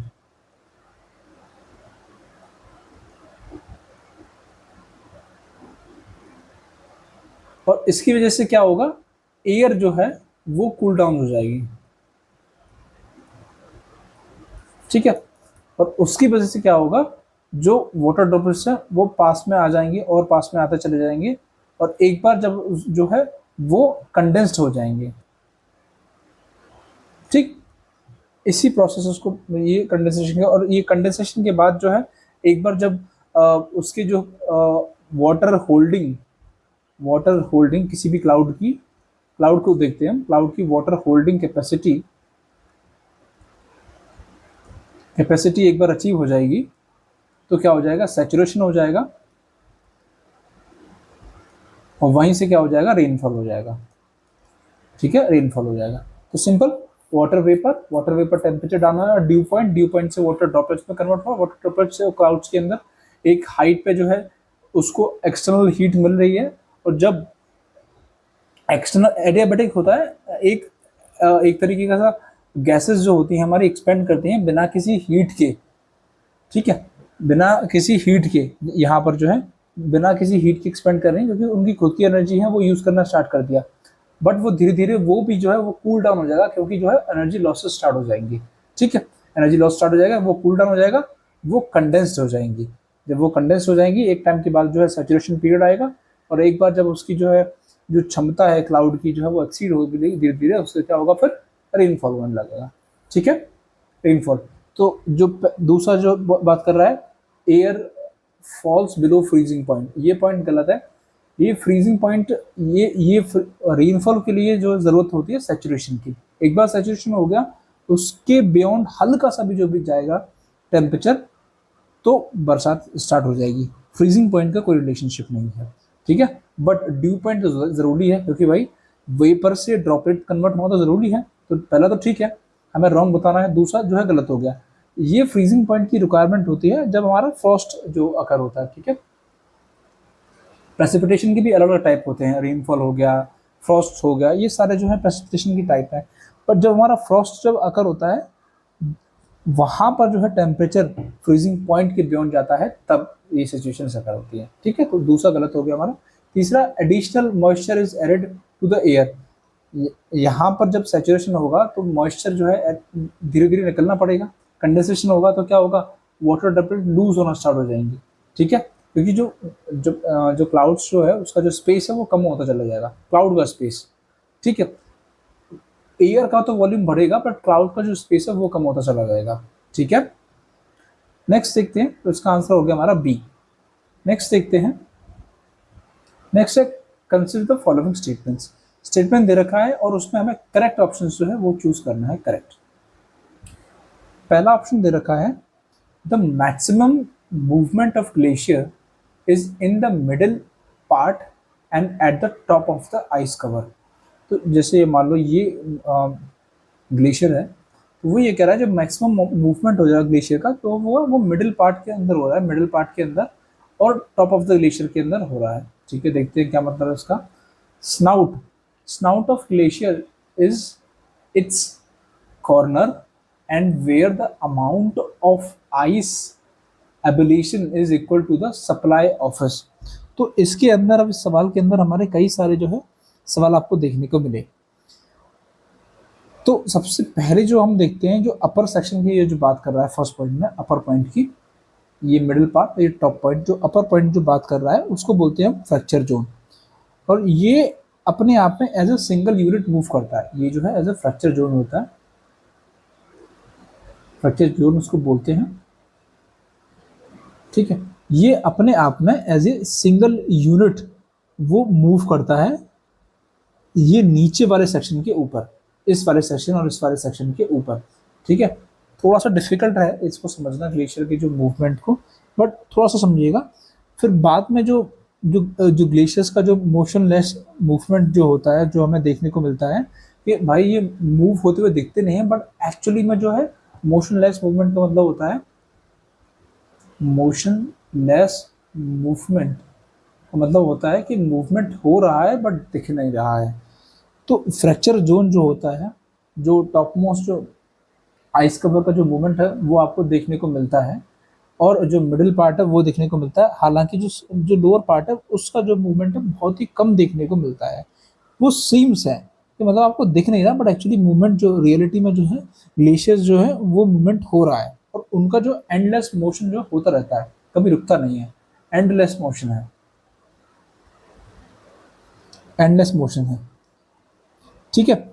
और स्नाउट, स्नाउट की बात कर रहा है सेकंड क्वेश्चन में, तो ये पहला जो जो क्वेश्चन है ठीक है, पहला जो ऑप्शन है ठीक है। जो मैक्सिमम मूवमेंट जो आपको ग्लेशियर का देखने को मिलता है वो मिडिल पार्ट में देखने को मिलता है, और जो है वो जो फ्रैक्चर जोन है उसके अंदर आपको देखने को मिलता है। दूसरा जो है स्नाउट, स्नाउट बोलते हैं जो टर्मिनस होता है, जो एंडिंग होती है ग्लेशियर का, टर्मिनस, टर्मिनस, ग्लेशियर टर्मिनस को बोलते हैं स्नाउट। तो जो ग्लेशियर टर्मिनस होता है ये हमेशा जो है एडवांस करता रहता है और रिट्रीट करता रहता है। ये क्या कर रहा है, glacier snout of the glacier is in the corner, यानी कि वो एंडिंग ही है, कॉर्नर एंड, एंड ये बात सही है तुम्हारी, where the amount of ice evolution is equal to the supply office. ठीक है, सप्लाई ऑफ आइस, तो आइस का जो एब्लेशन हो रहा है, आइस का जो जो इम्पैक्ट हो रही है, लूज हो रहा है, और वो धीरे धीरे जो वो बढ़ता जा रहा है आगे, उतना ही उसको जो है वो मिलता जा रहा है। तो होता क्या है, जो एब्लेशन जो है यानी कि जो जितना घटता जाती है, मास का जो एयर आइस का जो मास है, मास जो है यानी कि क्वांटिटी है जो वो घटती जा रही है, और वही उतना ही जो है अमाउंट जो है वो इक्वली जो है सप्लाई मिलती जाती है आइस की, उसका एडिशन होता जाता है आइस का। ठीक है, इसी वजह से हमें मूवमेंट जो है लगता नहीं है, बट एक्चुअली में मूवमेंट होता रहता है। ठीक, जो है एंडलेस मूवमेंट होता है, मोशनलेस मूवमेंट होता है। ठीक है, तो ये दोनों के दोनों जो स्टेटमेंट जो है हमारे जो है करेक्ट है, हमसे करेक्ट पूछा था। नेक्स्ट क्वेश्चन देखते हैं, पूछा गया है अल्बीडो के बारे में। अल्बीडो होती है हमारी जो हमारी जो सनलाइट हम रिसीव कर रहे हैं और जो रिफ्लेक्ट हो रही है वो। Albedo is the fraction of solar energy reflected from the earth back to into the space. मान लो ये हमारा सन है और वहां से हमें 100 यूनिट की जो है सनलाइट हमें मिली है, तो अब हमारे अर्थ सरफेस पर, ये हमारे सन से मिली है, ये हमारे अर्थ सरफेस पर मिली है, इससे स्पेस के अंदर कितना वापस जा रही है, रिटर्न हुई है सनलाइट, उसको बोलते हैं अल्बीडो। अब वो अलग अलग सर्फेसिस से, पानी में जो है वो एब्जॉर्व करता है, लैंड एब्जॉर्व करता है, वाइट सर्फेसिस होते हैं वो रिफ्लेक्ट ज़्यादा करते हैं, वो हमें बताना है कि उसका जो ऑर्डर जो है वो क्या है। तो सबसे ज़्यादा फ्रेश स्नो कह रहा है, फ्रेश स्नो, ये बात सही है। फ्रेश स्नो जो रहती है वो रहती है वाइट, वाइट। तो वाइट कलर, अब जब आप देखो वाइट या वाइट कलर जो होते हैं वो सबसे ज़्यादा जो है वो रिफ्लेक्ट करते हैं सनलाइट को। इसी वजह से आपने देखा होगा कई बार क्या होती है, घरों की छतों पर जो है टाइल्स लगवा देते हैं ताकि जो सनलाइट जो है वो ज़्यादा रिफ्लेक्ट करे और घर थोड़ा ठंडा रहे। ठीक है, ओशन आइस, एंड तीसरा है reverse on the high mountains. ये बात ठीक है, जो माउंटेन्स के ऊपर जो रिवर्स रहेंगी उनका जो रिफ्लेक्टिंग पॉइंट जो होगा as compare to the oceans है वो ज़्यादा रहेगा। बट ओशन आइस की बात चल रही हो, ओशन आइस और ओशंस दोनों में डिफरेंस है इसमें, और ओशन वाटर में, ओशन और ओशन वाटर, ठीक है, ये ज़्यादा रहेगा। बट जो आइस, ओशन आइस है वो रिवर्स नॉर्मल वाटर से ज़्यादा रहता है। कोई भी आइस हो, ओशन की आइस हो या फिर माउंटेन की आइस हो या फिर फ्रेश स्नो हो माउंटेन्स के ऊपर, ठीक है, वो जो है वो रिवर वाटर से ज़्यादा ही रहता है। ठीक, तो सबसे ज़्यादा जो रिफ्लेक्ट करता है वो फ्रेश स्नो रहता है, उसके बाद जो है ओशन आइस, और सबसे लास्ट में जो है रिवर्स ऑन हाई माउंटेन्स। तो जो है 1 2 3 जो है हमारा ऑर्डर हो जाएगा, हमारा फर्स्ट जो है हमारा आंसर जो है देखने को मिलेगा। तो अल्बिडो जो है कुल मिला के क्या होता है, कितना जो है सनलाइट रिफ्लेक्ट होती है अर्थ से, वो क्वांटिटी जो है वो स्पेस में जाके जो है वो वापस हो जा रही है। ठीक है, स्पेस में वापस चली जा रही है, कुल मिला के उसको बोलते हैं हम अल्बिडो। और जो है फ्रेश स्नो, जो वाइट सरफेस होते हैं वो सबसे ज़्यादा जो है वो रिफ्लेक्ट करते हैं, वो आपको देखने को मिलेगा। नेक्स्ट देखते हैं 10th क्वेश्चन है हमारा पेनिनसुलर रिवर्स के बारे में। पेनिनसुलर रिवर्स यानी कि जो इंडियन पेनिनसुला है, ये हमारा जो इंडिया है, ठीक है,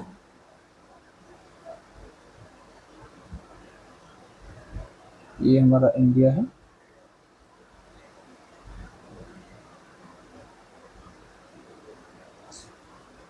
तो ये जो इंडियन पेनिनसुला है, ठीक है, peninsular plateau, PP, peninsular plateau को हम पीपी से रिप्रेजेंट करेंगे हर जगह। तो इंडियन पेनिनसुला पर जो रिवर्स है उनको बोलते हैं peninsular reverse.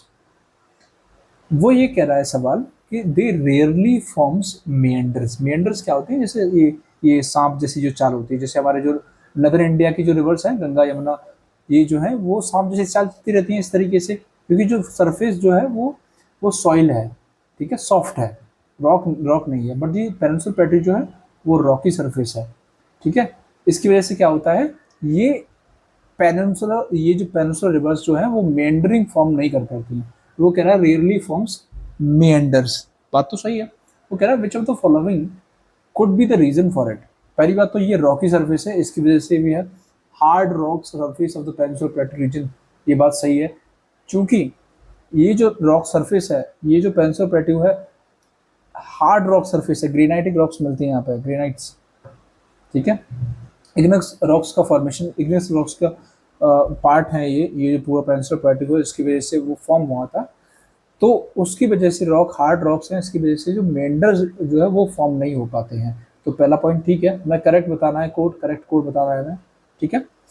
Second, non alluvial character of the plateau, ये बात भी सही है। एलुवियल सॉइल्स कहाँ पे मिलती हैं?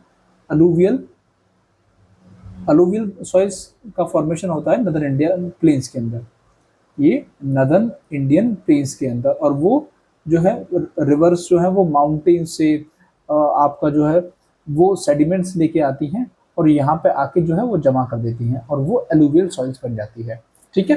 तो ये बात भी सही है, ये एलुवियल सॉइल्स का पार्ट नहीं है। तीसरा, high erosional capacity of the river,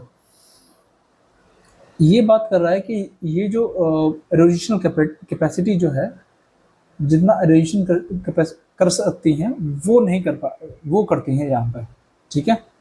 जो हार्ड रॉक्स है, ठीक, गिव मी सेकंड, सिंपली, तो वो कह रहा है कि हाई इरोजिशनल कैपेसिटी है रिवर्स की। नहीं, अगर हाई इरोजिशन यानी कि मान लो जो सेडिमेंट्स जो होते हैं, ठीक है, चट्टानों को काटना होता है चट्टानों को, वो होता है वेदरिंग, और उनको उठा के ले आना वो होता है इरोजिशन। अगर यहाँ का जो वाटर में हाई इरोजिशनल कैपेसिटी होती तो जाहिर सी बात है सेडिमेंट्स फॉर्मेशन होता। सेडिमेंट फॉर्मेशन होता तो क्या होता, जो है सेडिमेंट्स जमा भी होते कहीं जाके, ठीक है, तो वो सेनाइल का फॉर्मेशन भी करते और वो मेंडर्स का भी फॉर्मेशन करते हैं फिर। बट ऐसा नहीं है, लो इरोजिशनल कैपेसिटी है इन रिवर्स की, लो इरोजिशनल कैपेसिटी। यहाँ की जो पेनिनसुलर प्लेट्यू की जो रिवर्स है उनकी जो इरोजिशनल कैपेसिटी है वो लो है, हाई नहीं है। तीसरा जो है वो गलत हो जाएगा, ठीक है। फर्स्ट एंड सेकंड हमारा जो आंसर रहेंगे, बाकी जो तीसरा जो है तीनों में इन्वॉल्व है वो जो है नहीं रहेंगे, ठीक है। सिंपल क्या याद रखना है पेनिनसुलर रिवर्स का, पहली चीज रॉकी सरफेस पे वो मूव कर रही है, रॉकी सरफेस, इसकी वजह से वो क्या है, मेंडरिंग का फॉर्मेशन नहीं करेंगे। दूसरी चीज, नॉन एलुवियल सॉइल्स है यहाँ पर, इस वजह से जो है ये मेंडर्स फॉर्म नहीं करती हैं। तीसरी चीज, यहाँ पे लो इरोजिशनल कैपेसिटी है, इसकी वजह से मेंडर्स का फॉर्मेशन नहीं कर सकते। इसी तरीके से नोट्स में ये लिख लीजिएगा, ठीक है। नेक्स्ट सवाल देखते हैं, पूछा गया, a river flowing over an area with rock beds dip gently downstreams will form. वो सिंपल कह रहा है कि कोई भी river flowing over an area with rock beds dip gently, मतलब इस तरीके से कोई रिवर घूम रही और हल्का सा ऐसे तरीके से डिप हुआ, उसका हल्के से ऐसे डिप हो रहा है, हल्के हल्के से, ज़्यादा ऐसे नहीं। ये जो होता है वो होता है वाटरफॉल, किसी रॉक से जो है ऊपर नीचे पानी गिर रहा है वो होता है वाटरफॉल। ये कह रहा है कि जेंटल जो है डिप्स आते हैं, ठीक है, वो आते हैं रैपिड्स में, आपके रैपिड्स एंड कैस्केड्स में, ठीक है। अब ये रैपिड्स आपको देखने को मिलेंगे जब आप करोगे अगर आपने रिवर राफ्टिंग करी है, अगर, ठीक है, रिवर्स में गंगा जी में करी हो, ऋषिकेश में करी हो, ब्रह्मपुत्रा में करी हो, तो वहां पे आपको देखने को मिलते हैं रैपिड्स आते हैं बीच बीच में। तो वो उन छोटे छोटे डिप्स की वजह से ही आते हैं, ठीक है। ये मेंडर्स नहीं होते, ये ऑक्सफोर्ड लेक्स भी नहीं होती, लेवीज यानी कि जो मैड रहती है, आपने देखा होगा गाँव में मैड रहती है ना, तो मैड हम बनाते हैं इस तरीके से, गूल बनाते हैं गाँव में, एक गड्ढा सा बनाते हैं ताकि जो है खेत में पानी दे सकें। रिवर्स के अंदर भी क्या होता है, ये एक नेचुरल फीचर होती है, इस तरीके से रिवर्स मूव करती है रिवर, तो अपने जो साइड साइड में वो लेवीज का फॉर्मेशन करती है, ठीक है। और बाकी ये जो है फ्लड प्लेन होता है, फ्लड प्लेन जिसमें हम ओल्ड खादर बांगर, ये जो फ्लड प्लेन्स के टाइप जो होते हैं वो देखने को मिलते हैं, old flood plains and new flood plains, ये सारे जो चीज़ें। बट ये जो बात कर रहा है इसकी भी नहीं बात कर रहा, ये सिर्फ रैपिड्स और कैस्केड्स की बात कर रहा है, अलुवियल फैंस और अलुवियल कोन्स की भी ये बात नहीं कर रहा। तो हमारा आंसर हो जाएगा सी। नेक्स्ट देखते हैं, consider the following statements. Almost हमें क्या बताना है, करेक्ट, ये देख लिया करो, हमें करेक्ट और इनकरेक्ट क्या चीज बतानी है सबसे पहले, ठीक है। ऊपर अगर दे रखा है तो गुड, नहीं दे रखा तो नीचे जाके पहले देखो, ठीक है। देखो क्या चीज हमसे पूछी गई है, almost all of Africa's coal is concentrated in Transvaal and natal provinces of South Africa. कह रहा है कि जो पूरा जो अफ्रीका का कोल है, पूरा अफ्रीका का जो कोल है वो ट्रांसवाल एंड नेटल प्रोविंसेस के अंदर जो है वो कंसंट्रेटेड है। ये बात सही है, पहला स्टेटमेंट जो है वो एकदम ठीक है, एब्सोल्युटली करेक्ट।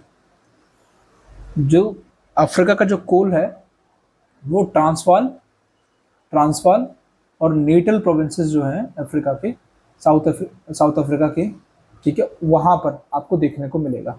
साउथ अफ्रीका के अंदर ये जो अफ्रीका है,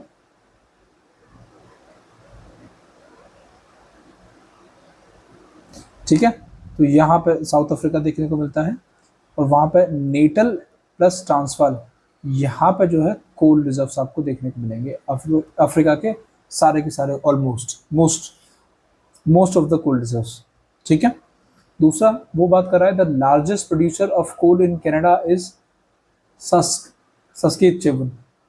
जो प्रोविंसेस है कनाडा का सस्केचुवन, वो लार्जेस्ट प्रोड्यूसर है कोल का लार्जेस्ट प्रोड्यूसर है कोल का कनाडा के अंदर। ये बात भी ठीक है एकदम, ठीक है।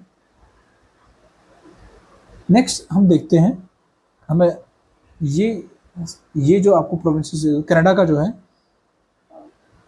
ये गलत है। ये आपको कनाडा के अंदर जो है ब्रिटिश कोलंबिया आपको देखने को मिलेगा।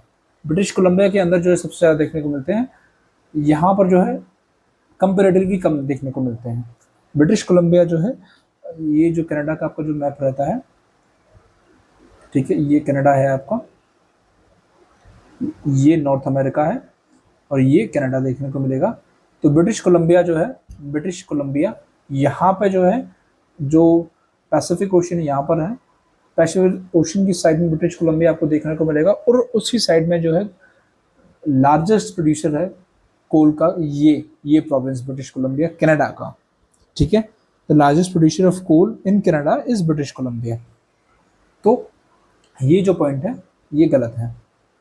तीसरा देखो, the coal fields in Spain के अंदर जो कोल फील्ड्स हैं, they are concentrated in the northern part of the Oviedo. जो स्पेन की जो कोल फील्ड्स हैं, स्पेन जो कि यूरोप के अंदर आता है, ठीक है, स्पेन जो है यूरोप के अंदर आता है, उसकी जो कोल फील्ड्स हैं, ये बात ठीक है कि जो आप भले इस नाम को मत याद रखिएगा, बट इन जनरल याद रखिएगा कि उसके नदर्न पार्ट में आपको कंसंट्रेशन मिलेगा कोल फील्ड्स का, ठीक है। ओविडो नदर्न पार्ट के अंदर आता है और वहाँ पर नदर्न पार्ट के अंदर जो है आपको कंसंट्रेशन देखने को मिलेगा कोल फील्ड्स का स्पेन के अंदर। सीबो की बात कर रहे हैं, सीबो आइलैंड जो है इंडोनेशिया के अंदर आपको देखने को मिलता है and is its main coal producing area. तो हम कोल रिजर्व्स के बारे में देख रहे हैं और हर एक कॉन्टिनेंट के, जैसे इंडिया के अंदर आपको जो है लार्जली झारखंड, छत्तीसगढ़, इन रीजन्स के अंदर आपको देखने को मिलता है कोल रिजर्व्स। ऐसे ही और भी वर्ल्ड्स के जो अफ्रीका की बात करें तो वहाँ पे अफ्रीका का जो सारा के सारा जो है वो ट्रांसफार और नेटल साउथ अफ्रीका के अंदर देखने को मिलता है।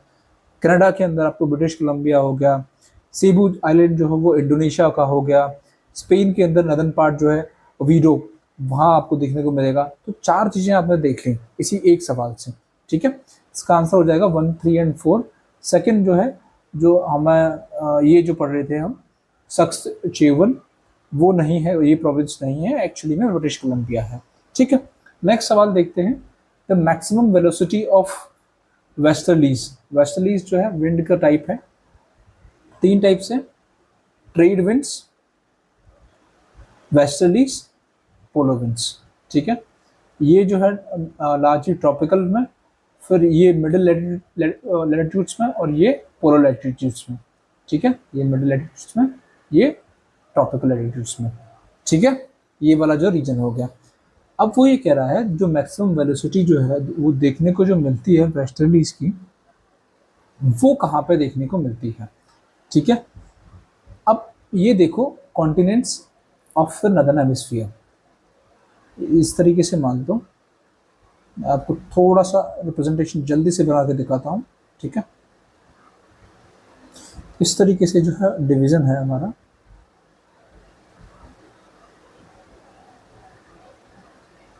इस तरीके से ये नॉर्थ अमेरिका, ये Canada, north America, south America, ठीक है। ये ग्रीनलैंड हो गया, ये आपका यूरोप हो गया,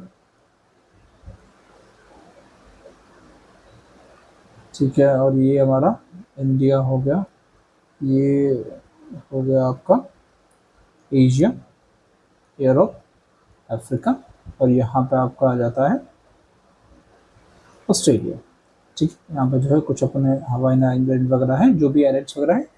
तो अब ये क्या बात कर रहा है, कॉन्टिनेंट्स। अब ये बात करते हैं, देखो ये जो पार्ट है ये ट्रॉपिक्स का आता है, ये वेस्टर्लीज का आता है, और ये आता है पोलर विंड्स का, ठीक है, पोलर विंड्स का।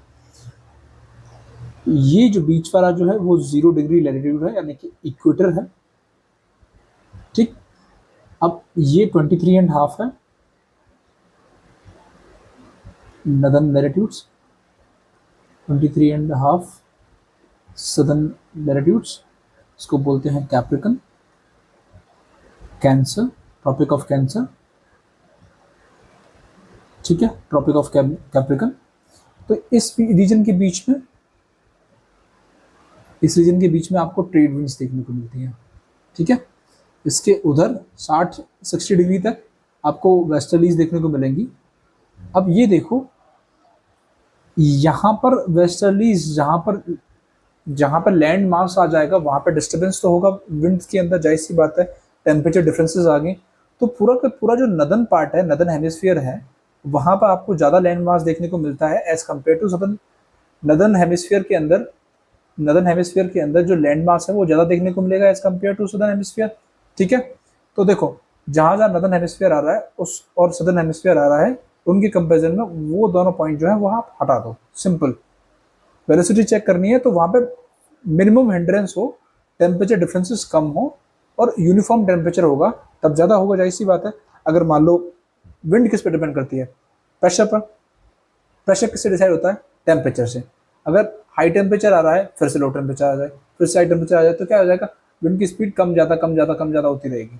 बट अगर आप उसको यूनिफॉर्म टेम्परेचर दे रहे हो, और वो कहाँ मिलेगा, लार्जली सदर्न हेमिस्फीयर के अंदर, क्योंकि वहाँ पर जो है ओशियन का पार्ट जो है, देखो ओशियन लार्जली आपको देखने को मिलता है, ठीक है। लैंड मासेस आपको कम देखने को मिलते हैं as compare to northern hemisphere. तो कॉन्टिनेंट्स के ऊपर मिलेगा आपको वेस्टर्लीज या फिर ओशियंस के ऊपर। कॉन्टिनेंट्स का पार्ट तो छोटा सा है, आपको कहाँ ज़्यादा मिलेगा देखने को, ओशियंस, क्योंकि ओशियंस का जो यूनिफॉर्मिटी या टेम्परेचर की ज़्यादा रहेगी और लंबे एरियाज में है, लार्जर एरियाज में है। तो सिंपल आंसर रहेगा oceans of southern hemisphere have the maximum velocity of the westerlies is observed over these areas. Simple, हमारा डी आंसर हो जाएगा। आई होप आपको समझ में आया होगा कि किस वजह से जो है ये वेस्टर्लीज ज़्यादा हो रही है, स्पीड जो है मैक्सिमम रहती है, ठीक है। वीडियोस पसंद आ रहे हो मेरे तो प्लीज़ लाइक करिएगा ज़रूर। आपको चीज़ें समझ में नहीं आ रही हो तो आप कमेंट सेक्शन में मेरे को बता सकते हो कि हाँ ये चीज़ें समझ नहीं आई, आप ये बता दीजिए हमें, मैं फिर से आपको बताऊंगा। ठीक है, नेक्स्ट क्वेश्चन देखते हैं। एग्जामिन, ये थोड़ा सा bear with this font. Examine the following statement regarding the weathering and select the correct statements by using the following quotes. तो हमने अभी पीछे वेदरिंग और इरोजन देख रहे थे। वेदरिंग क्या होती है?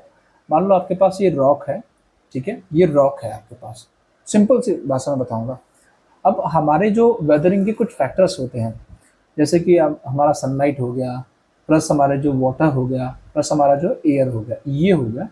अब इनकी प्रेजेंस में क्या होगा, ये रॉक के ऊपर अप्लाई होगा, तो रॉक के ऊपर धूप भी लगेगी, उसको उसको पानी के टच में भी आएगा, वो वाटर वेपर के टच में भी आएगा। एटमॉस्फेरिक वेपर जो रहती है, एटमॉस्फेयर के अंदर में भी तो वेपर रहती है, ज़रूरी नहीं है रिवर वाटर ही मिले उसको।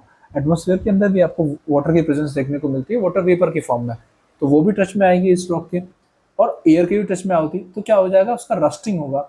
अब उससे उससे क्या होगा, इसका जो ये फूल जाएगी, ठीक है, इसका जो है, और धीरे धीरे वो कटने लगेगी और वहीं पे गिर जाएगी।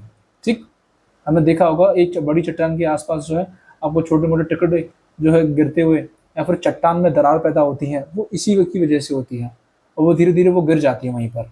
ठीक है, एयर के एक्शन में आके या फिर पानी के एक्शन में आके, बरसात के एक्शन में आके, उसकी वजह से वहीं गिर जाती है, उसको बोलते हैं वेदरिंग। अब यही जो गिरी हुई चट्टान है उसी के पास में जब वाटर के एक्शन में आती है या फिर एयर के एक्शन में आती है, उसको बोल देते हैं वाटर इरोजन और एयर इरोजन। इरोजन जब वो बह के चली जाती है, इरोजन। ठीक है, तो वेदरिंग समझ में आ गया, वेदरिंग क्या होती है।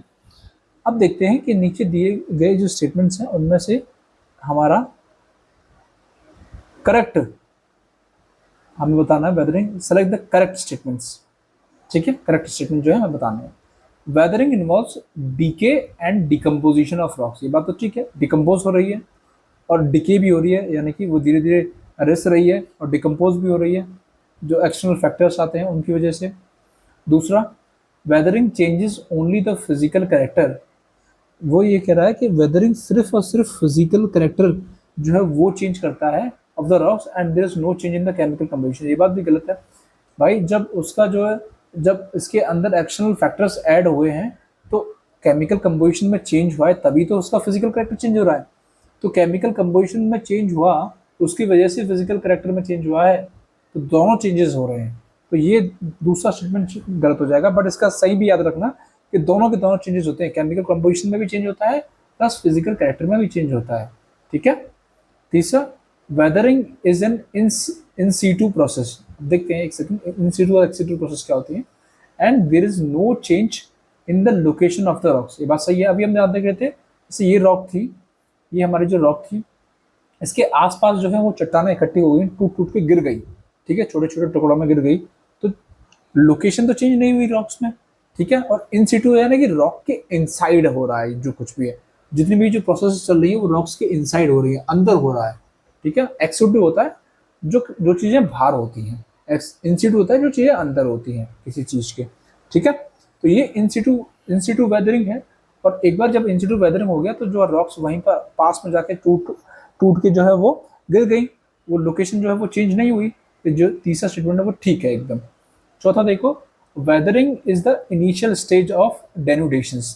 तो डेनुडेशन होता है आपका, एरोजनिंग और वेदरिंग दोनों जो है वो पार्ट है डेनुडेशन का। तो जाहिर सी बात है, वेदरिंग जो है इनिशियल प्रोसेस होगी किसका, डेनुडेशन का, और उसके बाद जो दूसरी प्रोसेस होगी वो होगी इरोजेशन। ठीक, सिंपल। तो ये भी फोर्थ पॉइंट जो है वो ठीक है। तो हमारा फोर्थ ठीक है, थर्ड ठीक है और फर्स्ट भी ठीक है। गलत क्या था हमारा, weathering can changes only on the physical characters और केमिकल कैरेक्टर्स में नहीं होता, ये गलत थी। दोनों के दोनों चेंजेस होते हैं, केमिकल प्लस फिजिकल दोनों के दोनों, याद रखिएगा। तो इसका आंसर क्या हो जाएगा, 1, 3 एंड 4, 1, 1, 3 एंड 4, सी जो है हमारा इसका आंसर हो जाएगा। ठीक है, सिंपल। नेक्स्ट देखते हैं। नेक्स्ट है आपका 15th क्वेश्चन। इसके अंदर हम देखते हैं the earth revolve, give me second, the earth revolve around the sun. हमने देखा था अर्थ जो है वो रिवॉल्व करता है और रोटेट करता है एक्सिस पर, revolve around the sun in an elliptical path and the sun is located at the focus of the eclipse. Earth जो है इस तरीके से, ये सन है तो वो इस तरीके से मूव कर रहा है, और ये सन जो है वो फोकस पे है इस इक्लिप्स के। ठीक है, ये अर्थ है, ये इसकी एक्सिस जो है थोड़ा सा टिल्टेड है, ये सन है, ये अर्थ है। ठीक है, ये इक्लिप्टिकल पाथ है अर्थ का। ठीक है, imagine a situation in which earth goes around the sun on a circular path. ये क्या है यहाँ पर, ये एक एरिया में तो अर्थ जो है वो दूर है और एक जो है पास है, इसी को बोलते हैं एक इलिप्टिकल पाथ। बट वो ये कह रहा है कि अगर इस तरीके की कोई सिचुएशन हो कि जहाँ पे सर्कुलर पाथ हो और सन जो है वो सेंटर में हो, imagine a situation in which earth goes around the sun on a circular path, which one among the following would result in under the situation। कौन कौन सी सिचुएशंस होंगी जिसकी वजह से जो है चीज़ें कुछ निकल के सामने आएंगी। It would not make any difference, ये बात तो गलत है। क्यों ना डिफरेंस पाएगा, देखो क्या होता है कि अब जब यहाँ पे सन जब दूर रहता है तो चीज़ों टेम्परेचर अलग रहता है, सीजन्स में डिफरेंसेस आते हैं, बट जैसे ही पास में आता है तो चीज़ें जो है अलग हो जाती हैं। ऐसी बात है, जब अर्थ के सरफेस के पास में आ जाएगा तो टेम्परेचर ज़्यादा हो जाएगा तो चीज़ें अलग होंगी, बट जब अर्थ के सरफेस से दूर, अर्थ से सन से दूर जाएगा, ठीक है, डिफरेंसेस ज़्यादा आएंगे, डिस्टेंस ज़्यादा आएगा, तो चीज़ों में अर्थ अर्थ सरफेस पे होने वाली चीज़ों में डिफरेंसेस आएंगी, पास होगा तो अलग होगा। तो ये जो पहला स्टेटमेंट है ये तो सरासर गलत है कि it would not make any difference. It will make difference, difference between the seasons will be reduced, ये बात सही है। अभी यहाँ पे क्या होता है, मान लो इस जगह पे सर्दी है, विंटर्स है, और इस जगह पे समर्स आती हैं, तो जाहिर सी बात है यहाँ से यहाँ आने में मान लो एक्स टाइम पीरियड लगता है, मान लो 2 महीने लग रहे हैं। ठीक है, ये लंबे समय तक चल रही है। ठीक है, तो क्या होगा, तो यहाँ पे क्या होगा, यहाँ पे मान लो 2 महीने का डिफरेंस आ रहा था, 4 महीने का डिफरेंस आ रहा था, जो भी है, यहाँ से यहाँ आने में, यानी कि विंटर से समर्स के बीच में। ठीक है, मान लो 6 महीने का गर्मी रहती है या फिर 4 महीने की गर्मी रहती है, 4 महीने की विंटर्स रहती है, तो 4 महीने का डिफरेंस आ रहा था उसके अंदर। बट यहाँ पे क्या होगा कि यूनिफॉर्मिटी रहेगी। अब वो सिर्फ रोटेशन पर डिपेंड होगी। अगर अर्थ अर्थ की इधर साइड में तो क्या होगा, परमानेंट जो है वो आपको समर्स देखने को मिलेगी। धीरे धीरे जैसे मान लो अर्थ यहाँ पे, मान लो यहाँ इंडिया था, अब इंडिया यहाँ आ गया, तो अर्थ की रोटेशन की बेसिस पे जो है वो क्या हो जाएगी, चीज़ें बदलने लग जाएंगी। ठीक है, वो बहुत इम्पेक्टेड हो जाएगा।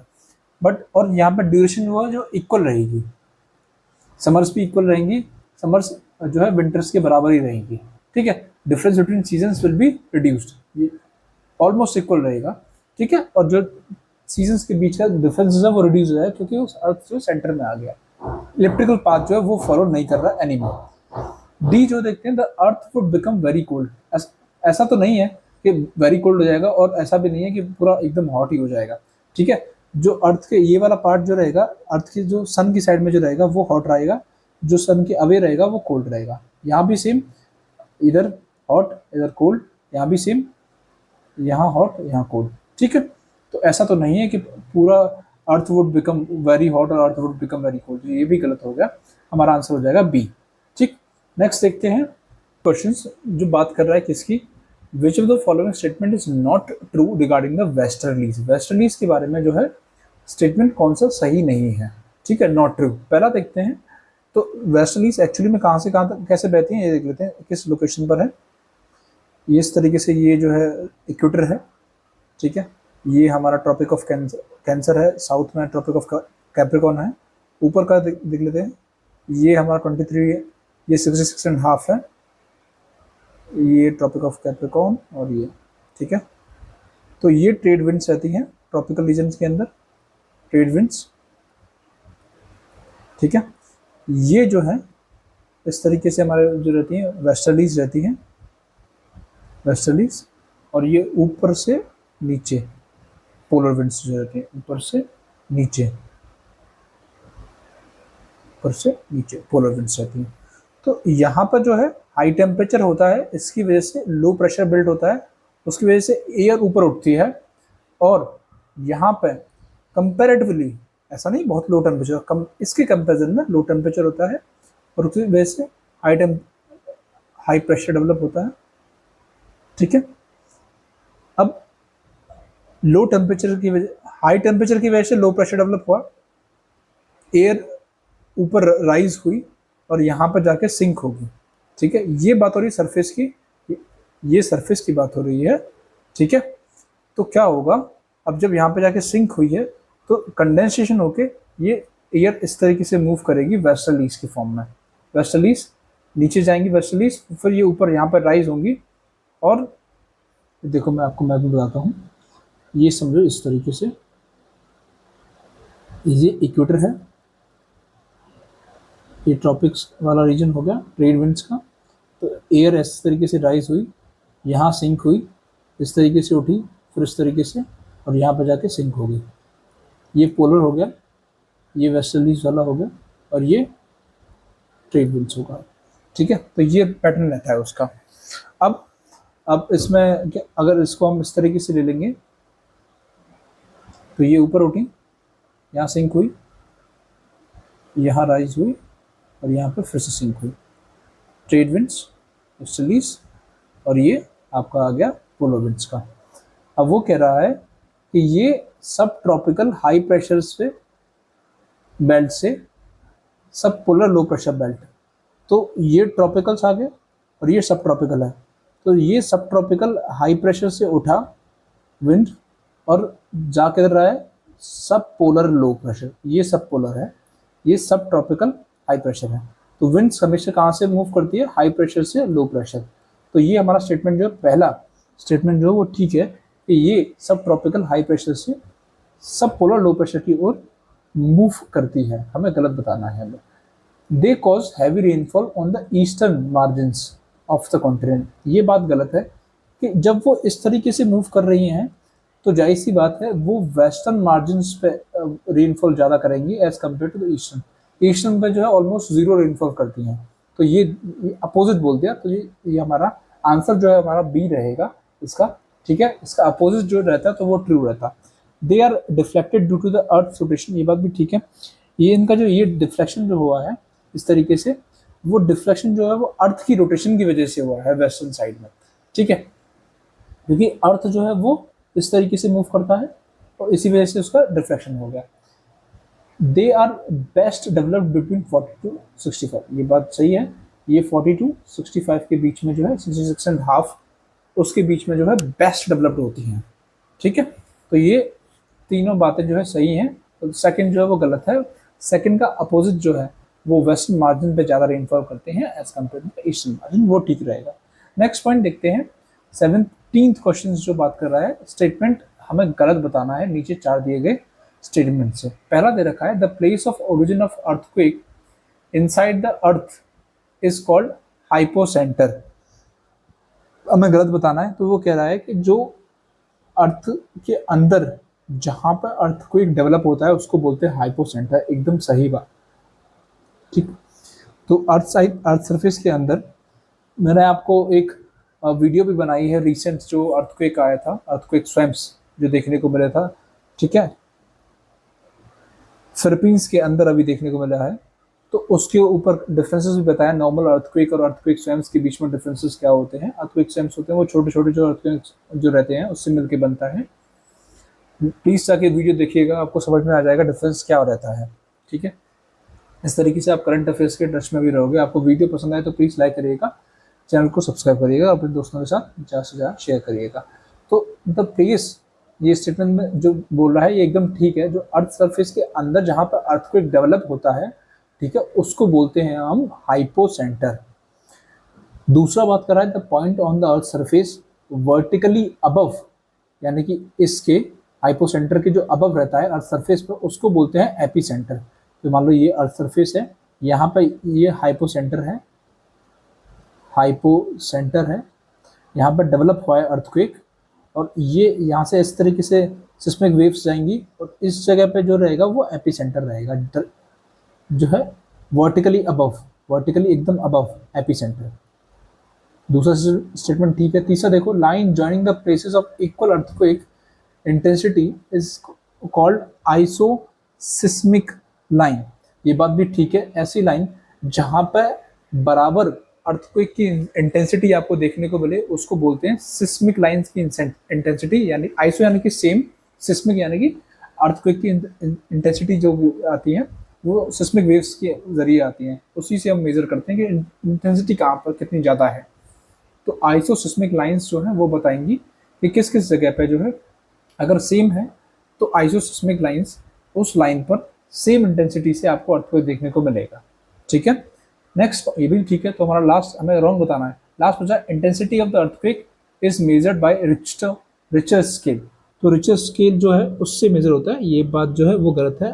रिचर स्केल जो है वो एक्सप्रेस करता है magnitude of an earthquake, not the intensity. ठीक है, ये रिचर स्केल जो है वो मैग्नीट्यूड को करता है, magnitude of earthquake not intensity.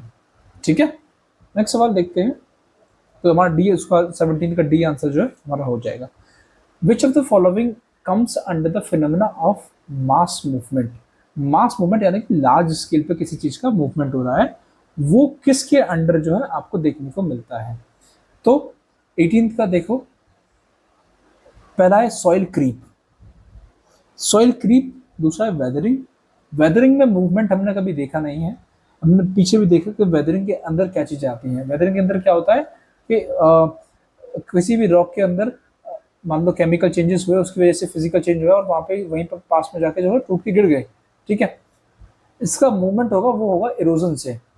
Weathering is not a movement, ये एक इंसिटू प्रोसेस है और इसके अंदर क्या होगा, कोई मूवमेंट नहीं होता। ठीक है, सेम लोकेशन पे होता है। तो दूसरा जो है वो गलत हो जाएगा क्योंकि इसमें क्लियरली बोल रहा है मास मूवमेंट हो रहा है, बट इसके अंदर तो मूवमेंट ही नहीं है। अब तो हम इससे आंसर तो हम निकाल सकते हैं, दो जहां आ रहा है उसको हटा दो और आंसर भी हो जाएगा। बट अभी और देखते हैं सॉइल क्रीप जो होता है, जो हमारी जो सॉइल होती है उसका जो क्रीप होता है, उसका अगर किसी भी हाइट पे जो है वो आपको देखने को मिलेगा। ठीक है, तो उसके अंदर आपको मूवमेंट देखने को मिलता है। लैंडस्लाइड्स भी जो होती हैं, खासकर केरला के अंदर आपको देखने को मिलती है लैंडस्लाइड। हर साल जो है मानसून के सीजन में आपको केरला के अंदर और आपको उत्तराखंड, हिमाचल प्रदेश, इन पहाड़ी इलाकों में भी आपको लैंडस्लाइड देखने को मिलती है। ठीक है, वहीं पर जो है आपको सॉइल क्रीप का भी जो है मूवमेंट देखने को मिलता है विद इन द लैंडस्लाइड्स। तो यही इन दोनों में फर्स्ट एंड थर्ड में जो है आपको मास मूवमेंट देखने को मिलेगा। नेक्स्ट देखते हैं question number 19। Which of the following is or are the examples of mountains of elevations. Mountains of elevations यानी कि हाइट हाइट वाले जो माउंटेन्स हैं वो कौन से हैं। सिंपल सा सवाल है बहुत ही। माउंटेन्स ऑफ एलिवेशन दूसरा नाम है किसका, फोल्ड माउंटेन्स का। फोल्ड माउंटेन्स है, सिंपल। ठीक है, तो कौन कौन से ऐसे हैं। रॉकीज माउंटेन्स भी फोल्ड माउंटेन का ही टाइप है। किस तरीके से, रॉकीज आपको अमेरिका के अंदर देखने को मिलता है। हिमालयास ऑलरेडी फोल्ड माउंटेन का टाइप है। फोल्ड माउंटेन्स होते हैं कि मान लो ये कोई प्लेट है एक और P1, तो ये प्लेट है P2, ये आपस में एक दूसरे की साइड आए और इनकी जो सेडिमेंट्स हैं, चट्टान टूट टूट के वो माउंटेन्स का फॉर्मेशन कर दिया। ठीक है, प्लेट्स इस तरीके से आती हैं और वो इस तरीके से माउंटेन्स की डेवलपमेंट कर देती हैं। ठीक है, ये नीचे प्लेट्स हैं P1 P2। ठीक, वो होते हैं फोल्ड माउंटेन्स और माउंटेन्स ऑफ एलिवेशंस। तो रॉकीज भी फोल्ड माउंटेन्स का एग्जांपल्स है, हिमालयास भी जो है फोल्ड माउंटेन्स का एग्जांपल्स है। एंडीज एंडीज जो माउंटेन्स है वो भी फोल्ड माउंटेन्स का एग्जांपल्स है, देखने को मिलेगा आपको। और जो अल्प्स जो है वो भी आपको जो है फोल्ड माउंटेन्स का एग्जांपल्स देखने को मिलेगा। एंडीज जो है आपको देखने को मिलेंगी साउथ अमेरिका में, रॉकीज आपको देखने को मिलेंगी नॉर्थ अमेरिका के अंदर। और जो इस तरीके से रहता है ना, ये देखो इस तरीके से यहाँ पर जो है नॉर्थ अमेरिका के अंदर ये जो वेस्टर्न पार्ट है नॉर्थ अमेरिका का, वहाँ पे आपको देखने को मिलेगा रॉकीज। और साउथ अमेरिका का ये जो वेस्टर्न पार्ट है वहाँ पे आपको देखने को मिलेगा एंडीज। आप बात करते हैं हिमालयाज। हिमालयाज आपको नदर्न इंडिया के अंदर आपको देखने को मिलते हैं हिमालयाज, और कुछ नेपाल के अंदर भी फैले हुए हैं। ठीक है, ये सारे जो एरियाज हैं आपको देखने को मिलते हैं। एल्प्स आपको देखने को मिलते हैं यूरोप के अंदर। ठीक है, इटली के ऊपर यूरोप के अंदर आपको ये देखने को मिलते हैं, ये साउथ अमेरिका के अंदर, ये नॉर्थ अमेरिका के अंदर और ये एशिया के अंदर। ठीक है, तो हमारा जो है चारों स्टेटमेंट जो है ये चारों के चारों जो है वो पार्ट है किसका, फोल्ड माउंटेन्स का। याद रखिएगा फोल्ड माउंटेन्स का पार्ट है Rockies, Himalayas, Andes, Alps. Next देखते हैं what is meant by ring of fire. तो ये इसको दूसरा, उसको और भी बोलते हैं Pacific ring of fire. Pacific ring of fire भी बोलते हैं इसका, यानी कि पैसिफिक रीजन के अंदर एक ऐसा रीजन है जहां पे आपको मोस्टली वर्ल्ड की एक्टिव वॉल्केनो सबसे ज़्यादा लार्ज नंबर में आपको देखने को मिलती हैं, मैक्सिमम नंबर ऑफ वॉल्केनोज, और वो भी एक्टिव वॉल्केनोज। एक्टिव वॉल्केनोज आपको देखने को मिलती है पैसिफिक ओशन के अंदर, उसी रीजन को हम बोलते हैं Pacific ring of fire. It is fire coming out of the volcano, ऐसा कुछ नहीं है। It is the chain of volcanoes along the coast of Pacific Ocean. यही बात एकदम ठीक है, ये चेन है, एक पैसिफिक ओशन के अंदर जो फैली हुई एक चेन है जो कि रिप्रेजेंट करती है रिंग ऑफ फायर को। It is a belt of volcanoes in Atlantic ocean, बिल्कुल गलत। It represent the distribution of volcanoes in the great rift valley of Africa, बिल्कुल गलत। सेकंड जो है क्लियरली इसका आंसर होगा। नेक्स्ट देखते हैं 21, which of the following are the conditions favouring deltas. कौन कौन सी जो कंडीशंस हैं वो डेल्टा को फॉर्मेशन में जो है रिस्पॉन्सिबल होती हैं। ठीक है, पहला है active vertical and lateral erosion of the upper course of the river. जाहिर सी बात है, जब रिवर्स जो है हिमालय, या जैसे फॉर एग्जांपल बात है गंगा, तो गंगा जो है हिमालयास का जब लेटरल और एक्टिव इरोजन करके ला रही होगी, जब सेडिमेंट्स अपने साथ लेके आ रही होगी, सेडिमेंट्स रॉक्स को तोड़ के लेके आ रही होगी, तभी तो जो है अपने जो लोअर कोर्सेज में, यानी कि एंड में जाके जो है डेल्टास का फॉर्मेशन करती है। गंगा डेल्टा का फॉर्मेशन होता है ना, तभी तो होता है जब अपने साथ वो सेडिमेंट्स लेके आ रही है। तो फेवरिंग के लिए क्या ये इंपॉर्टेंट है, जाहिर सी बात है। दूसरा, टाइडलेस एंड शेल्टर्ड कोस्ट। ये बात, इस बात का टाइडलेस मतलब क्या होता है और शेल्टर्ड कोस्ट का मतलब क्या होता है, कि टाइडलेस यानी कि उस कोस्ट पर जहाँ पे डेल्टास का फॉर्मेशन हो रहा है वहाँ पर क्या हो, टाइड्स कम हो। क्योंकि मान लो गंगा है, ये गंगा जो है अपने साथ कुछ सेडिमेंट्स लेके आई, और ये बे ऑफ बंगाल है, और बे ऑफ बंगाल पे जो है हाई टाइड आ जाए तो क्या हो जाएगी, टाइड जो है हाई टाइड अपने साथ लेके चली जाएगी। तो अगर टाइड्स कम होंगी तभी तो जो है डेल्टास का फॉर्मेशन होगा। तो दूसरी चीज़ें भी ठीक है। तीसरा, these there should be a large lakes in the river courses. ये बात एकदम गलत है। अगर लार्ज लेक, मान लो यहाँ पे लार्ज लेक मिल गई तो क्या होगा, वो सेडिमेंट्स को जमाव तो वहीं कर देगी, डेल्टास का फॉर्मेशन तो होगा ही नहीं। तो दूसरा जो है, तीसरा जो है वो गलत हो जाएगा। चौथा, there should be no strong currents. ये बात भी ठीक है, टाइडलेस भी हो, टाइड्स नहीं हो, और स्ट्रॉन्ग करंट्स भी नहीं हो। ठीक है, करंट्स जो ये रहती हैं यहाँ पर, हाई टाइड लो टाइड जो करंट्स रहती हैं वो भी नहीं हो। ठीक है, ये सारी चीज़ें जो है तीन, फर्स्ट सेकंड एंड फोर्थ, ये फेवरेबल कंडीशंस पैदा करती हैं, और ये एनसीईआरटी में क्लियरली मेंशन्ड है। ये जब देखोगे ये सवाल जो है कई बार पूछे भी गए हैं, ये सारे सवाल जो है पीवाईक्यू से लिंक्ड हैं। आप जाके देखिएगा, गूगल करिएगा, आपको कहीं ना कहीं लिंक मिल जाएंगे। ठीक है, नेक्स्ट देखते हैं, विच of the following facts about the particles in the atmosphere is or are correct. This is particles in the atmosphere is or are correct. तो कुछ फैक्ट दे रखे हैं जो कि पार्टिकल्स के बारे में जो है वो सही है और गलत है, वो बताना है हमें। They act as a hydroscopic nuclei, यानी कि जैसे मान लो ये है और ये गंदगी को अट्रैक्ट करते हैं, और भी जो चीज़ें होती हैं एलिमेंट्स वगैरह, उन सबको अपने आप से चिपका लेते हैं। यानी कि ये वाटर वेपर है, ठीक है, वो चिपका लेते हैं, डस्ट पार्टिकल्स को चिपका लेते हैं, हाइग्रोस्कोपिक न्यूक्लिया की तरह एक्ट करते हैं। Around which the water vapour condenses to produce cloud, और इसी के अराउंड में जो है वाटर वेपर जो है कंडेंस होती हैं। डस्ट पार्टिकल्स, ये डस्ट पार्टिकल है सेंटर में, डस्ट पार्टिकल्स इसी के अराउंड हाइग्रोस्कोपिक न्यूक्लिया बन जाएंगे, अट्रैक्ट करेंगे वाटर वेपर्स को भी अपने साथ में। ठीक है, वाटर वेपर को भी अपने साथ में अट्रैक्ट करेंगे, और क्या बन जाएगा, क्लाउड्स का जो है फॉर्मेशन हो जाएगा। दूसरा देखो, they produce dawn and dusk. ये जो पार्टिकल्स होते हैं ये डॉन एंड डस्क का फॉर्मेशन करते हैं। इसका मतलब क्या है, ये चीज़ देखते हैं। इसका मतलब ये है कि ये जो डस्ट पार्टिकल्स हैं, छोटे छोटे डस्ट पार्टिकल्स हैं, ये एटमॉस्फेयर के अंदर मिरर्स की तरह काम करते हैं। इसका मतलब क्या है, अगर सनलाइट आई है तो उसको रिफ्लेक्ट भी करेंगे, ठीक है, और सनलाइट को एब्जॉर्ब भी करते हैं।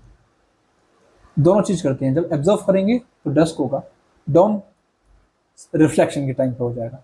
तो उजाला और अंधेरा दोनों में रिस्पॉन्सिबल रहते हैं ये डस्ट पार्टिकल्स। ठीक है, लास्ट तो फर्स्ट एंड सेकंड दोनों ठीक हो गए। Last, they have no role in the apparent colour of the sky. ये बात एकदम गलत है। जब सनलाइट आती है, जब ये जो डस्ट पार्टिकल्स हैं, इनकी रिफ्लेक्शन की वजह से क्या होता है, जो कलर्स का जो है, ब्लू कलर्स का जो है स्कैटरिंग होती है पूरे स्काई के अंदर। ठीक है, जब स्कैटरिंग होती है उसी की वजह से कलर्स का जो कॉम्बिनेशन जो आपको देखने को मिलता है स्काई के अंदर, वो देखने को मिलता है अलग अलग टाइम पे। कई बार आपको ब्लू कलर देखने को मिलता है, कभी क्या रेड कलर देखने को मिलता है। तो इसी वजह से आपको देखने को मिलता है, क्योंकि उसके अंदर जो डस्ट पार्टिकल्स हैं एयर के अंदर, उसका बहुत इंपॉर्टेंट रोल है। तो तीसरा जो है गलत हो जाएगा, पहला जो है सही हो जाएगा, first and second. Next question देखते हैं, पूछा गया है consider following statements. 23rd question है, ब्लैक फॉरेस्ट, हमें क्या बताना है, करेक्ट बताना है। Black forest is in the France and वॉस्कस इज इन द जर्मनी। वो कह रहा है कि जो ब्लैक फॉरेस्ट है वो फ्रांस में है और वो जर्मनी में है। ये गलत है। ब्लैक फॉरेस्ट आपको देखने को मिलते हैं जर्मनी के अंदर, और जो वॉस्कस हैं वो आपको फ्रांस के अंदर देखने को मिलते हैं। इसने अपोजिट बता दिया है, पहला जो है वो गलत हो जाएगा। जो जगह पहला आ रहा है उसको हटा दो, आंसर आपका हो जाएगा सेकंड एंड थर्ड। बट देख लेते हैं, ब्लैक फॉरेस्ट याद रखिएगा, ब्लैक फॉरेस्ट आपको देखने को मिलते हैं जर्मनी के अंदर, और वॉस्कस जो है आपको देखने को मिलते हैं कहाँ, फ्रांस के अंदर। ठीक है, वॉस्कस आपको फ्रांस के अंदर। सेकंड है the river Rhine. Rhine river जो है flows between black forest and the वॉस्कस, यानी कि वो जर्मनी और फ्रांस के बीच में राइन रिवर है। राइन वैली भी है। राइन बहुत इंपॉर्टेंट एरिया है, जो राइन जो है, राइन जर्मनी का, लार्जली जर्मनी के अंदर आता है और दोनों कंट्रीज के बीच में आता है। Rhine river flows between black forest and the वॉस्कर, ये ठीक है। तीसरा, Rhine is a fine example of rift valley, ये बात सही है। ये रिफ्ट वैली का बहुत ही अच्छा एग्जाम्पल आपको देखने को मिलता है। ठीक है, नेक्स्ट तो इसका आंसर हो जाएगा सी। नेक्स्ट क्वेश्चन देखो, which of the following provides the force needed to drive the atmospheric circulations. तो एटमॉस्फेरिक सर्कुलेशन को ड्राइव करने के लिए कौन सी फोर्स नीडेड रहती है, एटमॉस्फेरिक सर्कुलेशन को ड्राइव करने के लिए, वो देखना है हमें। Higher biotic content of the tropical latitudes and lower biotic content of the polar latitudes. देखते हैं, the energy content between the high insulations tropical latitudes and the low insulations polar latitudes, ये भी देखते हैं। Higher rotational speeds of lower latitudes, lower and lower rotational speed of higher latitudes देखते हैं। Equatorial radius of the earth is longer than the polar radius. वो कह रहा है कि जो इक्वेटोरियल रेडियस होती है अर्थ की, वो लंबी है पोलर रेडियस से। तो एक्चुअली में क्या होता है, जो एटमॉस्फेरिक सर्कुलेशन जो होता है, एसी जो एटमॉस्फेरिक सर्कुलेशन जो होता है, उसमें क्या होता है, लार्ज स्केल मूवमेंट होता है एयर का। लार्ज स्केल मूवमेंट होता है, स्केल मूवमेंट होता है एयर का। एटमॉस्फेरिक सर्कुलेशन के पूरा जो अर्थ के ऊपर जो एटमॉस्फेयर है, उसके अंदर जो सर्कुलेशन हो रहा है, उसके अंदर लार्ज स्केल मूवमेंट चल रहा है एयर का। इसका मतलब क्या है, दोनों together with small oceans and circulation, यानी कि इसमें हम लैंड और ओशियंस के ऊपर दोनों का जो सर्कुलेशन है वो इंक्लूड कर रहे हैं, और वो होता है थर्मल एनर्जी प्रोड्यूस होती है उसकी वजह से, और वो डिस्ट्रीब्यूट होती है अर्थ सरफेस के ऊपर। ठीक है, ओशियंस की जो थर्मल एनर्जी होती है, वहाँ से जो है एनर्जी लेती हैं ये जो विंड होती है, वो ओशन से थर्मल एनर्जी का।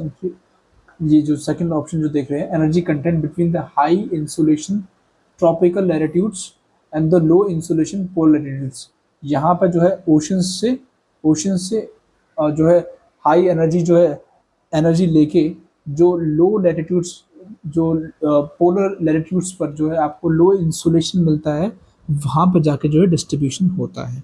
लो इंसुलेशन यानी कि लो सनलाइट, हाई इंसुलेशन यानी कि हाई सनलाइट, वो कहाँ पे अवेलेबल है आपको, ट्रॉपिक्स के बीच में। तो कहाँ पे, ट्रॉपिक्स से पोलर लैटिट्यूड्स की ओर जो है आपका एटमॉस्फेरिक सर्कुलेशन जो है विंड का एनर्जी कंटेंट का ट्रांसफर देखने को मिलता है। Largely energy content transfer between tropics to polar, क्योंकि सन जो है वो इसी एरियाज में जो है सनलाइट ज़्यादा देता है और इन एरियाज में जो है कम देता है। सिंपल, बहुत ही सिंपल तरीके से इतना समझ लो कि ट्रॉपिक्स में हाई इंसुलेशन है क्योंकि सनलाइट का रीजन जो है ये ज़्यादा है, और पोलर्स में जो है सनलाइट कम जाती है, इसी वजह से वहाँ पे लो इंसुलेशन है। इसी वजह से एनर्जी कंटेंट का ट्रांसफर होता है किसके बीच में,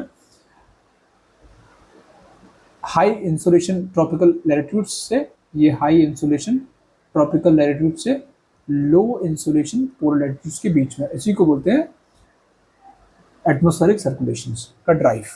ठीक है, तो बी इसका आंसर हो जाएगा। नेक्स्ट हम देखते हैं, examine the following statements and select the correct answer using the following codes given below. तो जो नीचे जो है कुछ आंसर्स दे रखे हैं उनको देखना है, करेक्ट आंसर जो है, करेक्ट कोड जो है हमें वो निकलना है। गैसेस इन द हेड्रोस्फीयर, हेड्रोस्फीयर जो होता है उसके अंदर they are not evenly mixed. ये बात ठीक है कि जो हेट्रोस्फीयर जो होता है उसके होमोस्फीयर और हेट्रोस्फीयर दो चीज़ होगी। होमोस्फीयर के अंदर जो है इवनली मिक्स्ड होंगी, हेट्रोस्फीयर जो होगा उसके अंदर इवनली जो है गैसेस जो है वो मिक्स नहीं होंगी। ठीक है, तो ये स्टेटमेंट ठीक है पहला। दूसरा बात कर रहा है, दूसरा कह रहा है कि जो ट्रोपोस्फीयर जो होता है हमारा, जो अर्थ सरफेस के जस्ट ऊपर जो होता है 10 से 12 किलोमीटर, 15 से 16 किलोमीटर के बीच में रेंज में, contains over 90% of the earth water vapour. एकदम सही है, जो अर्थ का जो ट्रोपोस्फीयर है वो अर्थ के वाटर वेपर का करीबन 90% वाटर वेपर जो है वो होल्ड करता है। याद रखिए इस चीज़ को, ये फैक्ट है। Third, hydrogen is confined to the lower layers of the atmosphere. ये बात गलत है, हाइड्रोजन जो पूरे एटमॉस्फेयर में ही आपको देखने को मिलता है। ऐसा नहीं है ये कि ये सिर्फ जो है सिर्फ लोअर लैटिट्यूड्स में अंदर आपको देखने को मिलेगा। ठीक है, ये जो है एक्सटेंड करता है 11 किलोमीटर से ऊपर, 11,000 किलोमीटर से भी ऊपर आपको जो है एटमॉस्फेयर के अंदर आपको देखने को मिलता है। तो सिर्फ ये जो है लोअर लैटिट्यूड्स में नहीं, एक्सपेंशन इसका पूरे एटमॉस्फेयर के अंदर आपको देखने को मिलेगा हाइड्रोजन का। ठीक है, ये गलत हो गया हमारा। टेम्परेचर एट ट्रोपोपॉज होता है ट्रोपोस्फीयर और मेसोस्फीयर के बीच का जो है रीजन जो होता है। ठीक है, गिव मी सेकंड। ये लेयर्स जो होती हैं, नॉट मेसोस्फीयर, ये जो लेयर्स होती हैं, जैसे ये अर्थ की लेयर है ट्रोपोस्फीयर, ये है स्ट्रेटोस्फीयर, ये है मीजोस्फीयर, थर्मोस्फीयर और ये एक्सोस्फीयर। ठीक है, तो ये जो आपको ये जो दिख रहा है लेयर, ठीक है, ट्रोपोस्फीयर और स्ट्रेटोस्फीयर के बीच की जो जोन होती है उसको बोलते हैं ट्रोपोपॉज। ये वाला होता है मेसोपॉज। ठीक है, तो ये ट्रोपोपॉज हो गया, ट्रोपोपॉज। वो कह रहा है temperature at tropopause is less at the equator than at the poles. ऐसा क्यों है? ठीक है, जो ट्रोपोपॉज का जो टेम्परेचर है, ये जो हमारा अर्थ है, वो कह रहा है कि ये अगर एटमॉस्फेयर है तो ट्रोपोपॉज का जो टेम्परेचर है इक्वेटर पे वो कम होगा, क्योंकि उसकी जो हाइट है इक्वेटर पे एटमॉस्फेयर की वो ज़्यादा होती है। इस तरीके से रहता है एक्चुअली में, इस तरीके से ऐसे कह सकते हो कि ये जो हाइट है करीबन 15-16 किलोमीटर जो है चली जाती है, 18 किलोमीटर, और ये जो है 7-8 किलोमीटर के ऊपर जाती है पोल्स पे। तो पोल्स पे हाइट जो है ट्रोपोस्फीयर की वो कम रहती है as compared to the equator. Equator पर क्योंकि हाई टेम्परेचर होता है तो वो जो एटमॉस्फेयर की हाइट जो है वो बढ़ जाती है। इसी वजह से जो है tropopause is the temperature at the tropopause is less at the equator as compared to the poles. ठीक है, क्योंकि उसकी हाइट ज़्यादा चली जाती है। सिंपल। तो थर्ड हटा के आपको फर्स्ट, सेकंड एंड फोर्थ ये आपको सही मिल जाएंगे। ठीक है, तो इसी के साथ हमारा आज का लेक्चर खत्म होता है। 25 क्वेश्चन किए हैं, पर आई एम श्योर आप इन 25 क्वेश्चन से और भी ज़्यादा क्वेश्चन करने में एलिजिबल हो गए। ठीक है, आपको पसंद आए तो प्लीज़ लाइक करिएगा वीडियो को, चैनल को सब्सक्राइब करिएगा और अपने दोस्तों के साथ ज़्यादा से ज़्यादा शेयर करिएगा, और ये सीरीज़ फॉलो करिएगा सारे सब्जेक्ट्स के लिए। ठीक है, मैं ये मेक श्योर करूँगा कि आपके सवाल जो है ज़्यादा से ज़्यादा अभी सही हों, आपके जो दिसंबर में पीसीएस आ रहा है उसमें और नेक्स्ट ईयर के पीसीएस प्लस यूपीएससी के एग्जाम्स में स्टैटिक क्वेश्चंस की चीज़ें जो हैं यहाँ से इन वीडियोस के आपकी कवर हो जाएं। ठीक है, thank you for your time, have a good day.